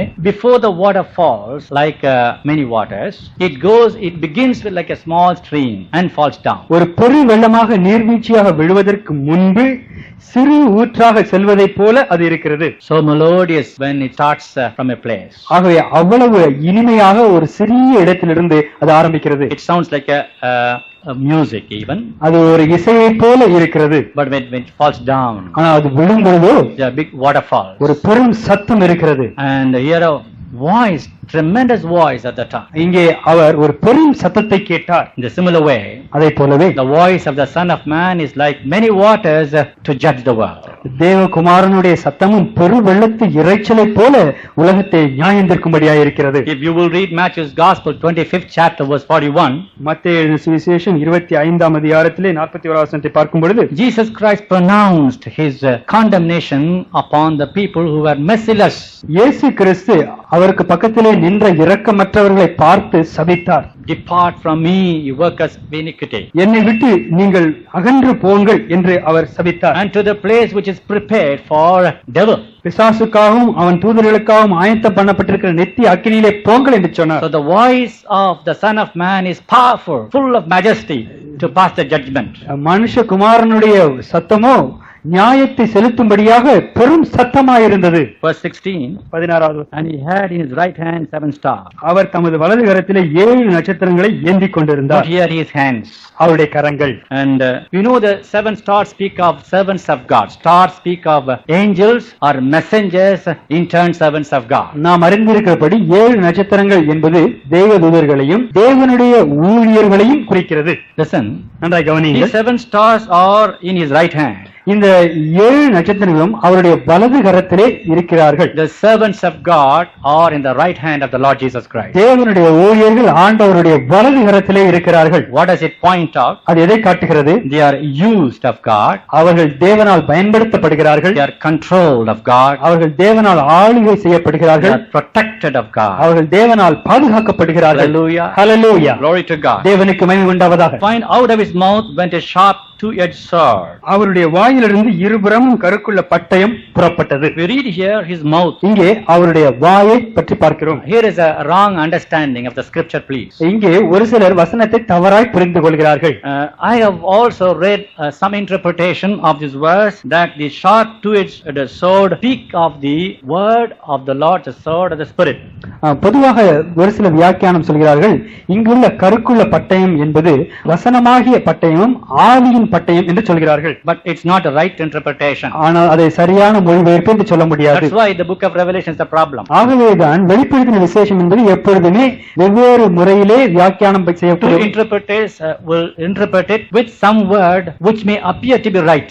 ஒரு வேளையிலே ஒரு சிலர் ஒரு சில வசனங்களை மேற்கோள்களாக காட்டு ஒரு வகையிலே அதை வியாக்கியானம் செய்கிறார்கள். And here it is not the word of God. ஆனால் இங்கே அது தேவனுடைய வார்த்தையை குறிக்கவில்லை. That is called the sword of the Spirit, which is the word of God. அது ஆவியின் பட்டயமாகிய தேவனுடைய வார்த்தை. But here you find, ஆனால் இங்கே பார்க்கிறோம், out of his mouth went sharp two-edged sword. அவர் வாயிலிருந்து இருபுறமும் கருக்குள்ள பட்டயம் புறப்பட்டது. To know about this sword, இந்த பட்டயத்தை பற்றி அறிய you வேண்டும். must read Revelation chapter 19. வெளிப்படுத்தின விசேஷம் 19ஆம் அதிகாரத்தை நீங்க பார்க்க Now வேண்டும். go home and read chapter 19 of Revelation from 11 to 15. நீங்கள் 19ஆம் அதிகாரத்திலே 11 முதல் 15 வரை படித்து பாருங்கள். You read about the man who was sitting on the white horse. அங்கே வெள்ளை குதிரையின் மேல் ஒருவர் உட்கார்ந்திருப்பதை பற்றி படிக்கிறீர்கள். And there was a sword that went out of his mouth. அவருடைய வாயிலிருந்து ஒரு பட்டயம் புறப்பட்டு சென்றது. And he destroyed the heathens, the Gentiles. அவர் சகல புறஜாதியாரையும் அழித்து போட்டார். It speaks of the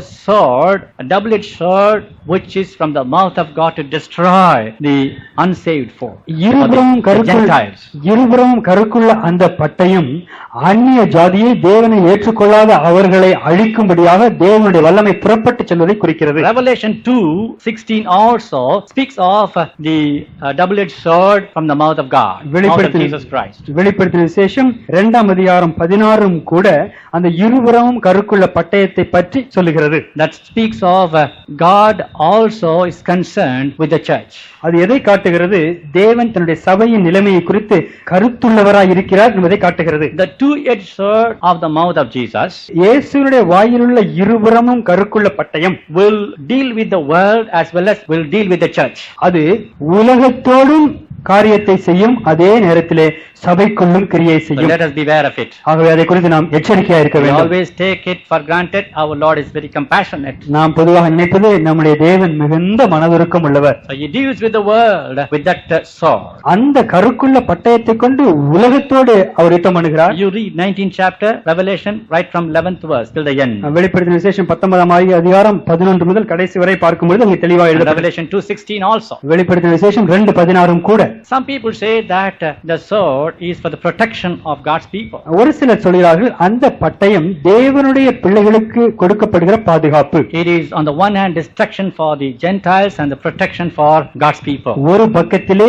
புறஜாதியாருக்கு அதனால் அழிவு, இன்னொரு பக்கத்திலே தேவனுடைய பிள்ளைகளுக்கு பாதுகாப்பு. Note here, தொடர்ந்து பாருங்கள் 16th verse. 16வது வசனம். His countenance was as a sun shineth in his strength. அவருடைய முகம் வல்லமையாய் பிரகாசிக்கிற சூரியனைப் போல் இருந்தது. It speaks of the face of Jesus Christ. அது இயேசுவினுடைய முகத்தை குறித்து I சொல்லப்படுகிறது. don't need to describe this at all. இயேசுவினுடைய முகத்தை நான் விவரிக்க வார்த்தைகள் இல்லை. He cometh as a judge of righteousness. அவர் நீதியுள்ள நியாயாதிபதியாய் வருகிறார். The face of Jesus Christ was shining as a sun we see in Matthew's Gospel chapter 17. மத்தேயு சுவிசேஷம் 17ஆம் அதிகாரத்திலே நாம் காண்கிற அந்த சூரியனைப் போல இயேசுவினுடைய முகம் வல்லமையாய் He பிரகாசித்தது. took Peter, John and James to the Mount of Transfiguration. அவர் மறுரூப மலைக்கு யோவானையும் யாக்கோபையும் பேதுருவையும் அழைத்துச் சென்றார். And his face did shine as a sun, the Bible says. அங்கே அவருடைய முகம் சூரியனைப் போல பிரகாசித்தது என்று வேதம் Malachi 4:2 says, மல்கியாவின் புஸ்தகம் 4:2 the sun of righteousness shall come upon you. நீதியின் சூரியன் அவர் மேல் வருவார். Revelation 21:23 says, வெளிப்படுத்தின விசேஷம் 21:23 in சொல்கிறது, heaven there is no sun, பரலோகத்திலே- moon or stars, பரலோகத்திலே சூரியனும் இல்லை, சந்திரனும் இல்லை, நட்சத்திரமும் இல்லை. and the Lamb of God is a lamp. தேவனுடைய ஆட்டுக்குட்டியானவரே அங்கே வெளிச்சமாய் Those that are விளக்காயிருப்பார். saved shall walk in the light of the Lamb. அங்கே ரட்சிக்கப்பட்டவர்கள் ஆட்டுக்குட்டியானவருடைய வெளிச்சத்திலே What நடப்பார்கள். I want to say is, நான் சொல்ல வருவது என்னவென்றால், the face of Jesus Christ was like the sun. இயேசு கிறிஸ்துவினுடைய முகம் சூரியன் போல் பிரகாசித்தது. When Saul was confronted by Jesus Christ, இயேசு கிறிஸ்து சவுலை சந்தித்த பொழுது he fell down on the way because of the light which he couldn't see. Saul அங்கே தரையில் விழுந்ததனுடைய காரணம் என்னவென்றால் அவருடைய கண்களால் காணக்கூடாத ஒரு பெரிய பிரகாசம். Children of God, தேவனுடைய பிள்ளைகளே, it speaks of his glory. அது அவருடைய மகிமையை காட்டுகிறது, It speaks of his glory அவருடைய அழகையும் காட்டுகிறது. and cometh as a judge of righteousness. அவர் மகிமை பொருந்தியவராய் நியாயாதிபதியாய் வருகிறார் என்பதை காட்டுகிறது. He will be a judge during the time of tribulation. உபத்திரவ காலங்களிலே அவர் ஒரு நியாயாதிபதியாய் இருப்பார். He will be a judge at the time of Armageddon. அவர் அர்மகதான் யுத்தம் நடக்கிற அந்த காலகட்டத்திலும் ஒரு நியாயாதிபதியாய் He will இருப்பார். be a judge at the white throne judgment. வெள்ளை சிங்காசன காலகட்டத்திலும் அவர் நியாயாதிபதியாய் இருப்பார். Glory to God. தேவனுக்கு மகிமை This உண்டாவதாக. is the description of the glorious Christ. இது மகிமை பொருந்திய இயேசுவை காண்கிற விதமாயிருக்கிறது. Every sentence is beautiful. ஒவ்வொரு வசனமும் அவ்வளவு நேர்த்தியா Every இருக்கிறது. word is beautiful, not a sentence. ஒவ்வொரு வாக்கியத்தை விடுங்கள், வார்த்தைகளே அழகாய் இருக்கிறது. Glory to God. தேவனுக்கு மகிமை உண்டாவதாக. 17, 18, 19, 20 of Revelation 1. முதலாம் அதிகாரத்தில் 17, 18, 19, 20 வசனங்கள்.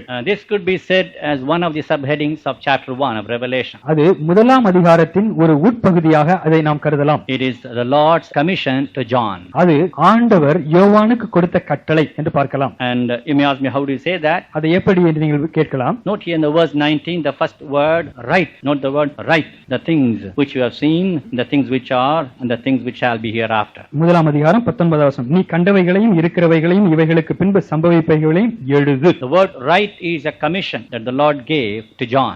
எழுது என்று தேவன் சொன்னபொழுது, ஆண்டவர் சொன்னபொழுது, அது யோவானுக்கு ஆண்டவர் கொடுத்த ஒரு கட்டளை. That's why it forms part of the last subheading of chapter 1 of Revelation, the Lord's commission. ஆகவே ஆண்டவருடைய கட்டளை என்கின்ற ஒரு உப பகுதியாக முதலாம் அதிகாரத்தின் கடைசி பகுதி அமைகிறது. Now you must know the one who gave this commission was you find so beautiful to look at, fearful also, that John fell down at his feet. Verse 17. எழுது என்று கட்டளை கொடுத்த அவரை யோவான் பார்த்தபொழுது அவர் மகிமை விருந்தவராய் இருந்தால், அதே நேரத்திலே அவர் பயங்கரமாகவும் இருந்தபடினால் அப்படியே அவர் தாழ செத்தவனைப் போல விழுந்தார். No man can see the vision of Jesus Christ and keep quiet.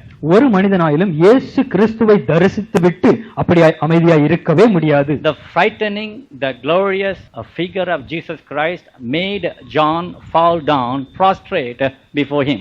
மகிமை பொருந்திய பயங்கரமான சரீரமுடைய இயேசு கிறிஸ்துவை அப்படியே பார்த்த பொழுது யோவான் பயந்து அங்கே விழுந்து விட்டார். Is it not so when we read the lives of Daniel, Job and Isaiah also? நாம் தானியேலுடைய வாழ்க்கை, யோபின் வாழ்க்கை, ஏசாயனுடைய வாழ்க்கை, இவர்களுடைய வாழ்க்கையிலும் அவர்கள் தரிசனங்களை கண்ட பொழுது இப்படி அவர்கள் இருந்ததை நாம் காண்கிறோம். We have no time to go into the passages. அந்த குறிப்பிட்ட வசனங்களுக்கு இப்பொழுது செல்வதற்கு நமக்கு நேரமில்லை. But if you will read Isaiah chapter 6 verse 1 to 5. ஏசாயா 6ஆம் அதிகாரம் முதல் 5 வசனங்கள். And Job chapter 42 verses 5 and 6. யோபின் புத்தகம் 42ஆம் அதிகாரம் 5, 6வது வசனங்கள். Daniel chapter 10 verses 2 to 9. தானியேலின் புத்தகம் 10ஆம் அதிகாரம் 2 முதல் 9 வரை உள்ள வசனங்கள். I'm just throwing before you the scripture portions. நீங்கள் அறிந்து கொள்வதற்காக இந்த வசனங்களை குறிப்பாக தருகிறேன். தயவு செய்து இவைகளை படித்து பாருங்கள். These are all the contexts where the saints of God had a direct intervention in the lives.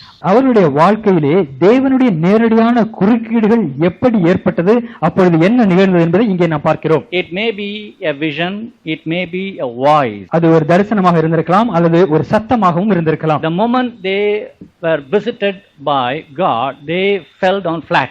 தேவனால் அவர்கள் சந்திக்கப்பட்ட பொழுது உடனடியாக அவர்கள் தாழ விழுந்தார்கள். So John also fell down. இங்கே நாம் பார்க்கிறோம், யோவானும் அப்படியே விழுந்தார். Now that cautions us a little bit. அது நம்முடைய உள்ளத்திலே சற்று எச்சரிப்பை தருகிறது. If one of the apostles of Jesus Christ, beloved of the Lord, had to fall down when he had the vision of the glorious Christ, how can the unsaved folk stand before him? இயேசுவினுடைய அப்போஸ்தலர்களில் ஒருவரான யோவான், இயேசுவினால் அதிகமாய் நேசிக்கப்பட்ட சீஷன் என்று சொல்லப்படுகிற யோவானே தேவனை பார்த்து, இயேசுவை பார்த்து இப்படி விழுந்திருப்பாரா என்றால் ரட்சிக்கப்படாத மக்கள் எப்படி இருக்க வேண்டும்? The unsaved, the carnal man cannot stand before the Lord. ரட்சிக்கப்படாதவர்களும் மாம்ச சுபாவத்திலே நீடித்திருக்கிறவர்களும் தேவனுக்கு முன்பாக நிற்கவே முடியாது. That's why it is said in Galatians chapter 5, the carnal men cannot inherit the kingdom of God. ஆகவேதான் கலாத்தியரை நாம் பார்க்கிறோம், மாம்சத்திலே உள்ளவர்கள் பரலோக ராஜ்யத்தை சுதந்தரித்துக் கொள்ள முடியாது. You may just go home and read Galatians chapter 5 verses 19 to 21, where you find the people of carnal qualities cannot inherit the kingdom of God. கலாத்தியருக்கு நிறுவம் 5ஆம் அதிகாரம் 19 முதல் 21 வசனங்களிலே மாம்ச குணமுள்ளவர்கள் தேவனுடைய ராஜ்யத்தை சுதந்தரிப்பதில்லை என்பது அங்கே விவரிக்கப்பட்டிருக்கிறது. See how merciful is our Lord here. இங்கே நம்முடைய தேவன் எவ்வளவு இரக்கமுள்ளவராயிருக்கிறார். He laid his right hand upon him and said, "Fear not, I am the first and the last." அவர் அப்பொழுது தம்முடைய வலது கரத்தை என்மேல் வைத்து என்னை நோக்கி, பயப்படாதே, நான் உன்னோடு கூட இருக்கிறேன். Our Lord Jesus Christ is merciful. நம்முடைய கர்த்தராகிய இயேசு கிறிஸ்து இரக்கமுள்ளவர். Though he was glorious, he humbled himself and laid his hand upon his servant and strengthened him. அவர் மகிமை பொருந்தினவராக இருந்தாலும் தன்னைத்தான் தாழ்த்தி தன்னுடைய வலது கரத்தினால் யோவானை தொட்டு தைரியப்படுத்தி பலப்படுத்தினார். The words fear not should have strengthened his servant. பயப்படாதே என்று ஆண்டவராகிய இயேசு சொன்ன பொழுது அங்கே யோவான் தைரியப்படுத்தப்பட்டிருக்க வேண்டும். Does it not reveal the love of God, love of Jesus Christ? அது தேவனுடைய அன்பையும் கர்த்தராகிய இயேசு கிறிஸ்துவினுடைய அன்பையும் நமக்கு விவரித்து காட்டவில்லையா? As you read 17, 18 and 19 of first chapter, முதலாம் அதிகாரம் 17, 18, 19 வசனங்களை நாம் படித்து பார்க்கும் பொழுது you find the position of Jesus. இயேசு கிறிஸ்துவினுடைய அந்த நிலையை பார்க்கிறோம். You find the life of Jesus. இயேசுவினுடைய வாழ்க்கையை பார்க்கிறோம். And you find his authority. இயேசுவினுடைய அதிகாரத்தையும் பார்க்கிறோம். Why do I say that? நான் ஏன் அப்படி சொல்கிறேன்? The one who gave commission to John to write to the 7 churches. யோவானுக்கு இந்த 7 சபைகளுக்கும் எழுது என்று கட்டளை கொடுத்தவர். You must know who he is. அவர் யார் என்று நீங்கள் அறிந்து கொள்ள வேண்டும். He is not insignificant person. அவர் பேர் தெரியாத ஒரு சாதாரண ஆள் அல்ல. He is not powerless a human being. அவர் ஒரு பலவீனமான மனுஷனும் அல்ல. So behind his words you see the man, the person. அவருடைய வார்த்தைகளுக்கு பின்பாக அவருடைய ஆள் தத்துவத்தை வல்லமையை நாம் பார்க்கிறோம். 3 things you find. இங்கே 3 காரியத்தை பார்க்கிறோம். His position. அவருடைய நிலை. What is his position? அவருடைய நிலை என்ன? He says, I am the first and the last. நான் முந்தினவரும் பிந்தினவருமாய் இருக்கிறேன். Glory to God. தேவனுக்கு மகிமை உண்டாவதாக. The title of Jehovah of the Old Testament is I was the beginning and I was the ending. பழைய ஏற்பாட்டு காலத்திலே யெகோவாவினுடைய பெயர்களிலே ஒன்று நான் ஆதியும் அந்தமுமாய் இருக்கிறேன். If I give you quotations you may not be able to read now. நான் இப்படி எல்லா வசன குறிப்புகளை சொன்னால் பார்ப்பதற்கு உங்களுக்கு நேரம் பத்தாது. But you just take it down if you really take notes.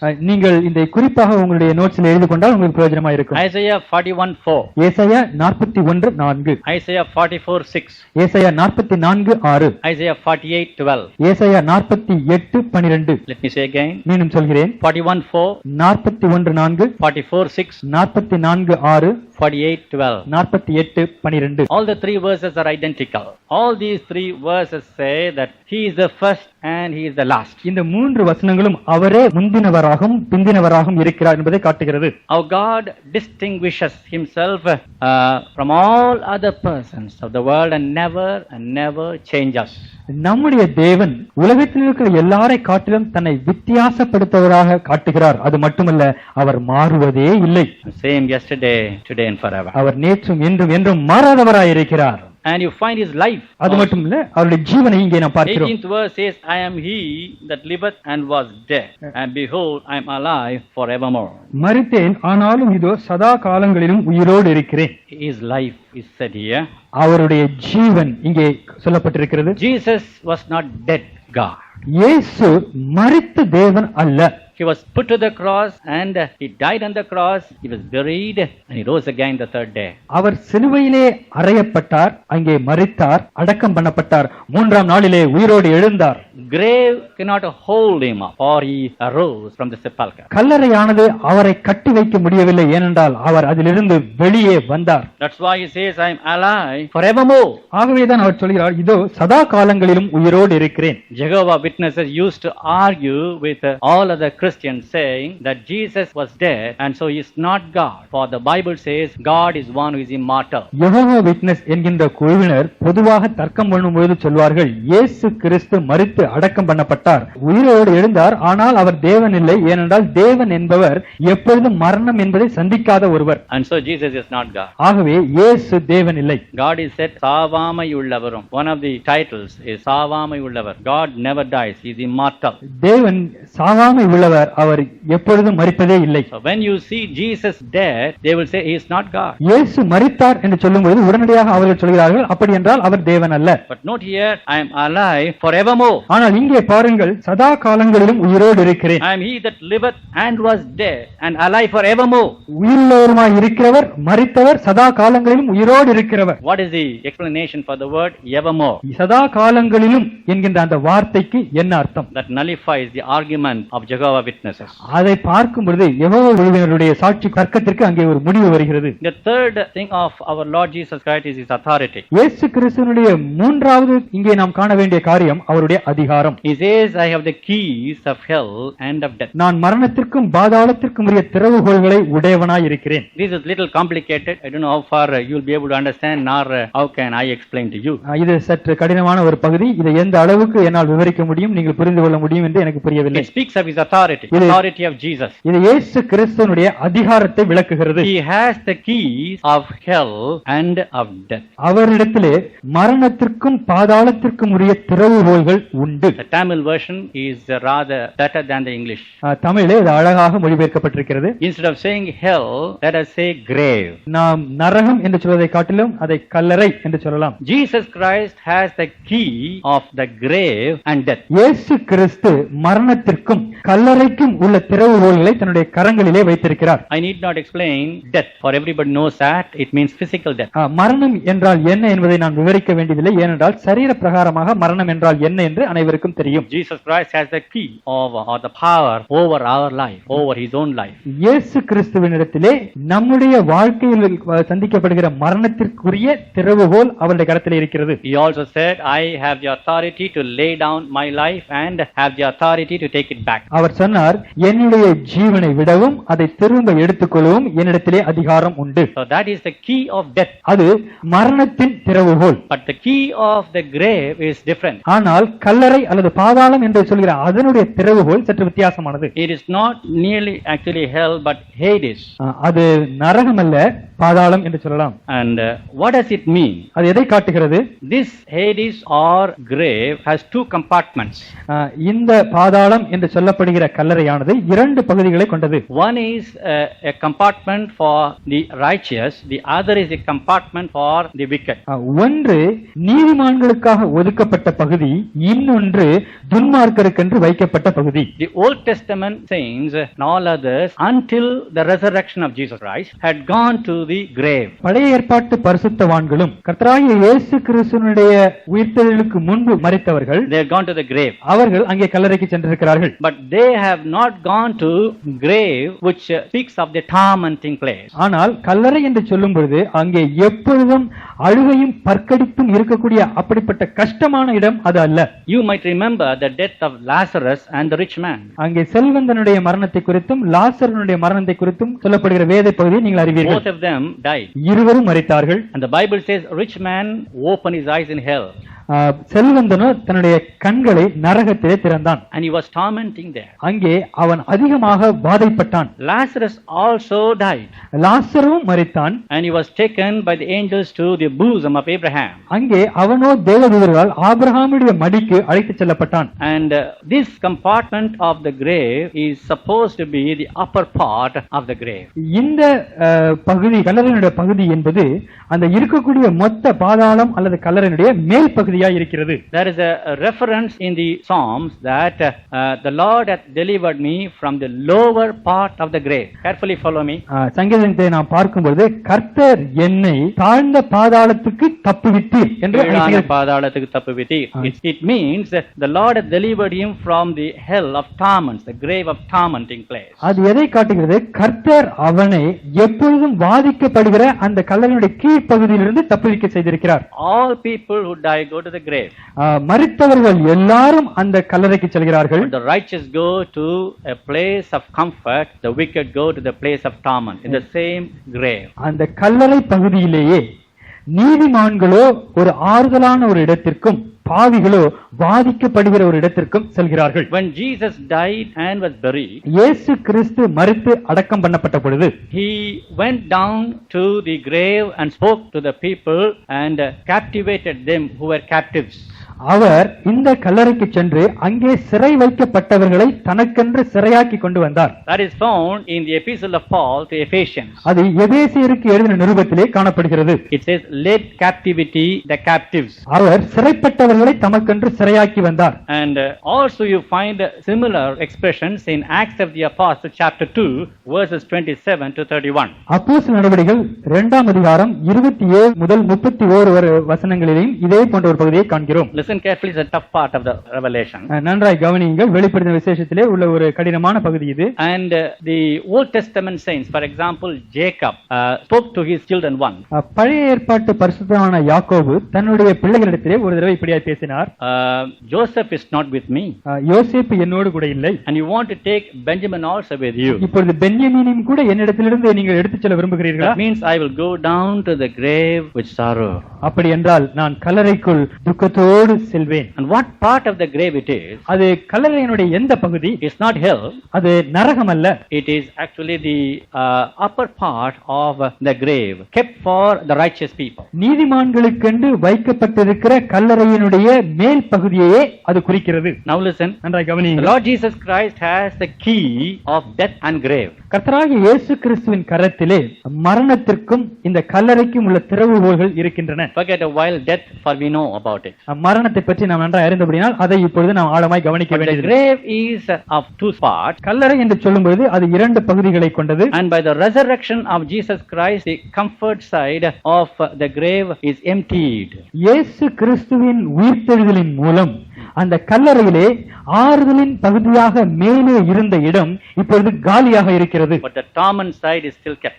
ஆனால் அங்கே உபத்திரவப்படுகிறவர்கள், பாதிக்கப்படுகிறவர்கள் இருக்கக்கூடிய கீழ்ப்பகுதி இன்னும் அப்படியே That இருக்கிறது. shall be kept until the day of judgment. அது நியாயத்தீர்ப்பின் நாள் வரையிலும் அப்படியே இருக்கும். Glory to God. தேவனுக்கு மகிமை உண்டாவதாக. That's why Jesus says, I have the keys of death and grave. ஆகவேதான் இயேசு கிறிஸ்து சொன்னார், என்னிடத்திலே மரணத்திற்கும் பாதாளமாகிய கல்லறைக்கும் உள்ள திறவுகோல்கள் உண்டு. You might have read this portion very casually. நீங்கள் ஒருவேளை இதை ஏனோ தானோ என்று மேற்பொருட்காக படித்திருக்கலாம். Some people might even preach on the pulpit, the one who says, I have the keys of death and grave. ஒரு சில பிரசங்கம் கூட சொல்லியிருக்கலாம், மரணத்திற்கும் பாதாளத்திற்கும் சாவியை வைத்திருக்கிற அவர் சொல்கிறார் என்று. What does it mean? ஆனால் அது உண்மையாக எதை குறிக்கிறது? Oh, the Lord was resurrected from the dead. நம்முடைய ஆண்டவர் மரணத்திலிருந்து உயிர்த்தெழுந்தார் என்பதை காட்டுகிறது. Let captivity the captives. அவர் சிறைப்பட்டவர்களை சிறையாக மீட்டுக் கொண்டார். And that's why Jesus said to that repenting thief, today thou shalt be with me in paradise. ஆகவே தான் சிலுவையிலே தொங்கிக் கொண்டிருந்த அந்த மனம் திரும்பிய கள்ளனை பார்த்து, இன்றைய தினம் நீ என்னோடு கூட பரதீசிலே இருப்பாய் என்று இயேசு சொன்னார். He didn't say you'll be with me in heaven. நீ என்னோடு கூட பரலோகத்திலே இருப்பாய் என்று இயேசு சொல்லவில்லை. You'll be in paradise. நீ பரதீசிலே இருப்பாய் என்று சொன்னார். That paradise after the resurrection of Jesus Christ is no more downward but now in heaven. அந்த பரதேசு இயேசு கிறிஸ்து உயிர்த்தெழுந்த பிறகு கீழே இல்லை, இப்பொழுது அது பரலோகத்திலே மேலே எடுத்துக் What a கொள்ளப்பட்டிருக்கிறது. great joy for us, because we know Jesus who has such an authority. இப்படிப்பட்ட அதிகாரத்தை உள்ள இயேசுவை நாம் சொந்தமாக அறிந்திருக்கிறபடினால் நமக்கு எவ்வளவு பெருத்த சந்தோஷம். Our Lord Jesus Christ நம்முடைய ஆண்டவராகிய இயேசு is not weak, he is not powerless. அவர் பலவீனர் அல்ல. He has got the keys of death and the grave. அவருடைய கரத்திலே மரணத்திற்கும் பாதாளத்திற்கும் உரிய திறவுகோல்கள் உண்டு. Now we don't have the upper part of the grave. இப்பொழுது அந்த கல்லறையினுடைய மேற்பகுதி அங்கே இல்லை. There is no word in the Bible upper part, but it only means ஒருவேளை மேல் பகுதி என்று அந்த பாதாளத்திலே கல்லறையிலே ஒரு பகுதி குறிப்பாக சொல்லப்படாமல் இருந்தாலும், ஆனால் அதைத்தான் அது குறிக்கிறது. we have an inference from the scripture that it is another part of the grave because of pointing out a lower grave. கீழ்ப்பகுதி தாழ்ந்த பகுதி என்று அந்த பாதாளத்திலே குறிக்கப்பட்டிருக்கின்றபடியினால் மேல் பகுதி ஒன்று இருக்க வேண்டும் என்பதை நாம் அறிந்து கொள்ளலாம். One is implied, the other is specific. ஒன்று தெளிவாக சொல்லப்பட்டிருக்கிறது, இன்னொன்று நாம யூகித்துக் கொள்ளலாம். பாவிகள், ரட்சிக்கப்படாதவர்கள், துன்மார்க்கர் தாழ்ந்த பாதாளத்துக்கு சென்றார். தெரியறதுக்காக சொல்றேன். நீதிமான்கள் தாழ்ந்த பாதாளத்தில் விடுவிக்கப்பட்டனர். அந்த தாழ்ந்த பாதாளம் அல்ல, நீதிமான்களுக்கு என்று வைக்கப்பட்டிருக்கிற பாதாளத்துக்கு இயேசு சென்றார். சிறைப்பட்டுள்ள சிறையாக்கினார், விடுவித்தார். அவர்களுக்கு இப்பொழுது பாதாளத்தில் இல்லை, இயேசுவோடு இருக்கிறார்கள். ஹல்லேலூயா, ஹல்லேலூயா. What a good God is our God. நம்முடைய தேவன் எவ்வளவு அருமையான தேவன். We have to praise God for this great authority here. இந்த மேலான அதிகாரத்தை அவர் கொண்டவராய் இருக்கிறபடியால் நாம் அவரை ஸ்தோத்திரிக்க வேண்டும். And God said, Jesus said to John in verse 20, the mystery of the 7 stars and the 7 candlesticks. இயேசு யோவானை குறித்து பார்த்து அங்கே 7 நட்சத்திரங்களை குறித்தும் அந்த 7 குத்து விளக்குகளுடைய ரகசியங்களை சொன்னார். I already spoken to you about it. அதை குறித்து ஏற்கனவே நான் பேசி இருக்கிறேன். For it is found in verse 12 of the same chapter. அதே அதிகாரம் 12வது வசனத்திலே அதனுடைய விளக்கம் அங்கே இருக்கிறது. The 7 candlesticks speaks of gold and candlesticks speak of the churches. அந்த 7 பொன் குத்து விளக்குகளும் அந்த 7 சபைகளை குறிக்கிறது. For it is self-explanatory in the same verse, 7 candlesticks which thou sawest are the 7 churches. நீ கண்ட 7 குத்து விளக்குகளும் 7 சபைகளாம். The 7 stars are the angels of the 7 churches. அந்த 7 நட்சத்திரங்களும் 7 சபைகளின் தூதர்களாம். There are also some controversial views are there among the Bible scholars. வேத விற்பனர்கள் மத்தியிலே இதை குறித்து கூட ஒரு சில கருத்து வித்தியாசங்கள் உண்டு. Listen, நன்றாக I don't கவனியுங்கள். want to confuse you. நான் உங்களை குழப்ப விரும்பவில்லை. It says 7 candlesticks mean 7 churches. 7 குத்து விளக்குகள் என்று சொல்லும்போது அது 7 சபைகளை குறிக்கிறது. And 7 stars mean 7 angels. 7 நட்சத்திரங்கள் 7 தூதர்களை குறிக்கிறது. Some people even argue that these angels cannot be the servants of God. ஒரு சிலர் செய்கிற தர்க்கம் என்னவென்றால் இந்த தூதர்கள் தேவனுடைய ஊழியர்களாக இருக்க முடியாது. The reason for their argument is அவர்களுடைய தர்க்கத்திற்கு ஆதாரமாக அவர்கள் சொல்வது 7 candlesticks churches. 7 குத்து விளக்குகள் சபைகள். 7 stars, you say 7 angels, which mean the servants of God. 7 நட்சத்திரங்கள் என்று சொல்லும்போது அது 7 தூதர்கள். அது எதை காட்டுகிறது? தேவனுடைய ஊழியர்களை காட்டுகிறது. So they say there's an interpretation for interpretation. அவர்கள் சொல்கிறார்கள் இந்த விளக்கத்திற்கே ஒரு வியாக்கியானத்துக்கு வியாக்கியானம். If one word has to be interpreted one way, the other word in the same verse should be interpreted in the same way. ஒரு வசனத்தினுடைய ஒரு வார்த்தையை ஒரு விதத்திலே நாம் வியாக்கியானம் செய்வோம் என்றால் அதே வசனத்தில் உள்ள இன்னொரு வார்த்தையும் அதே போல் வியாக்கியானம் செய்ய வேண்டும். But the majority of the Bible scholars are of opinion that the angels refer to the servants of God. ஆனால் பொதுவாக அநேகருடைய ஏகோபித்த கருத்து என்னவென்றால் இந்த 7 தூதர்களும் தேவனுடைய ஊழியர்களையே குறிக்கிறார்கள். I also accept that because of one reason. நானும் அந்த கருத்தை ஏற்றுக்கொள்கிறேன். ஒரு முக்கிய காரணம் உண்டு. The servants of God are said as messengers in other places. மற்ற வசனங்களில் நாம் பார்க்கும் பொழுது தேவனுடைய ஊழியர்கள் தேவனுடைய தூதர்கள் என்று அழைக்கப்படுகிறார்கள். In the prophecy of Malachi also it is said the church pastor, the shepherd is compared to a messenger. மல்கியா தீர்க்கதரிசியின் புஸ்தகத்திலே கூட சபையினுடைய மேய்ப்பன் ஒரு தூதராக அழைக்கப்படுகிறார். And so in one way every shepherd, the leader of the church, is an angel. ஒரு வகையிலே நாம் பார்க்கும்போது ஒவ்வொரு சபையில் உள்ள அந்த மேய்ப்பர் ஒரு தூதராகத்தான் இருக்கிறார். So let us not get confused, please. ஆகவே இதை குறித்து நாம் எந்த குழப்பமும் அடைய வேண்டாம். Let us simply accept 7 candlesticks, 7 churches, and 7 stars, 7 the heads of the church. 7 குத்து விளக்குகளும் 7 சபைகள் என்றும் 7 நட்சத்திரங்களும் 7 சபைகளின் தலைவர்களாக இருக்கிறார்கள் என்று நாம் ஏற்றுக்கொள்வோம். Praise God. Sometimes in a Bible study like this, there may not be much thoughts for edification. ஒருவேளை இப்படிப்பட்ட வேதபாகம் நடக்கும் பொழுது அங்கே பக்தி விருத்திக்கு ஏற்ற கருத்துக்கள் வராமல் இருக்கலாம். But it will stir up your mind to understand what you have not understood. வேத பாட வகுப்புகளின் முக்கிய நோக்கம் நீங்கள் இதுவரையிலும் அறியாத காரியங்களை நன்றாய் அறிந்து கொள்ளும்படி உங்களுடைய மனதை ஊக்குவிப்பது. Casually you might be reading chapter 1, chapter 2 of Revelation without understanding. வெளிப்படுத்தின விசேஷத்தின் முதல் அதிகாரம் இரண்டாம் அதிகாரத்தை ஏனோ தானோ என்று நீங்கள் படித்துக் கொண்டே இருக்கலாம். But when you go word by word, verse by verse, it is difficult to understand. நீங்கள் ஒவ்வொரு வசனமாக ஒவ்வொரு வார்த்தையாக நிதானித்து ஆழ்ந்து படிக்கும்போது சற்று கடினமாக இருக்கிறது. So although it is only a brain knowledge, I would like to just point out here and there facts for edification. ஒரு மூளை அறிவு வளரக்கூடிய ஒரு காரியமாக இது இருந்தாலும் இதே காரியத்திலிருந்து பக்தி விருத்திக்கு ஏற்ற காரியங்களையும் நான் உங்களுக்கு சுட்டிக்காட்ட விரும்புகிறேன். What is that you can learn from it? இதிலிருந்து நீங்கள் கற்றுக்கொள்ளக்கூடியது என்ன? The shepherds are the stars in the hands of the Lord. மேய்ப்பர்கள் தேவனுடைய கரத்திலே நட்சத்திரங்களாய் இருக்கிறார்கள். They are controlled by him. அவர்கள் அவரால் ஆளுகை செய்யப்படுகிறார்கள். They are led by him. அவரால் நடத்தப்படுகிறார்கள். They are protected by him. தேவனால் பாதுகாக்கப்படுகிறார்கள். Glory to God. தேவனுக்கு மகிமை உண்டாவதாக. The great joy for servants of God. இது உண்மையாகவே தேவனுடைய ஊழியர்களுக்கு பெருத்த மகிழ்ச்சியை தருகிறது. At the same time, it's a caution for all of us, including the believers, because he moves among the candlesticks. அதே நேரத்திலே தேவனானவர் அந்த பொற்குத்து விளக்குகளின் மத்தியிலே உலாவிக் கொண்டிருக்கின்றபடினால் அது நமக்கு ஒரு எச்சரிப்பையும் பயத்தையும் உருவாக்குகிறது. He comes into the church to inspect every one of us and also to judge our action. அவர் சபைக்குள்ளாக உலாவி வந்து ஒவ்வொருவரையும் ஆராய்ந்து பார்த்து அவர் நியாயம் தீர்க்கும்படியாக வருகிறார். Glory to God. தேவனுக்கு மகிமை உண்டாவதாக. I finished chapter 1 of Revelation. இப்பொழுது வெளிப்படுத்தின விசேஷத்தின் முதல் அதிகாரத்தை முடித்திருக்கிறேன்.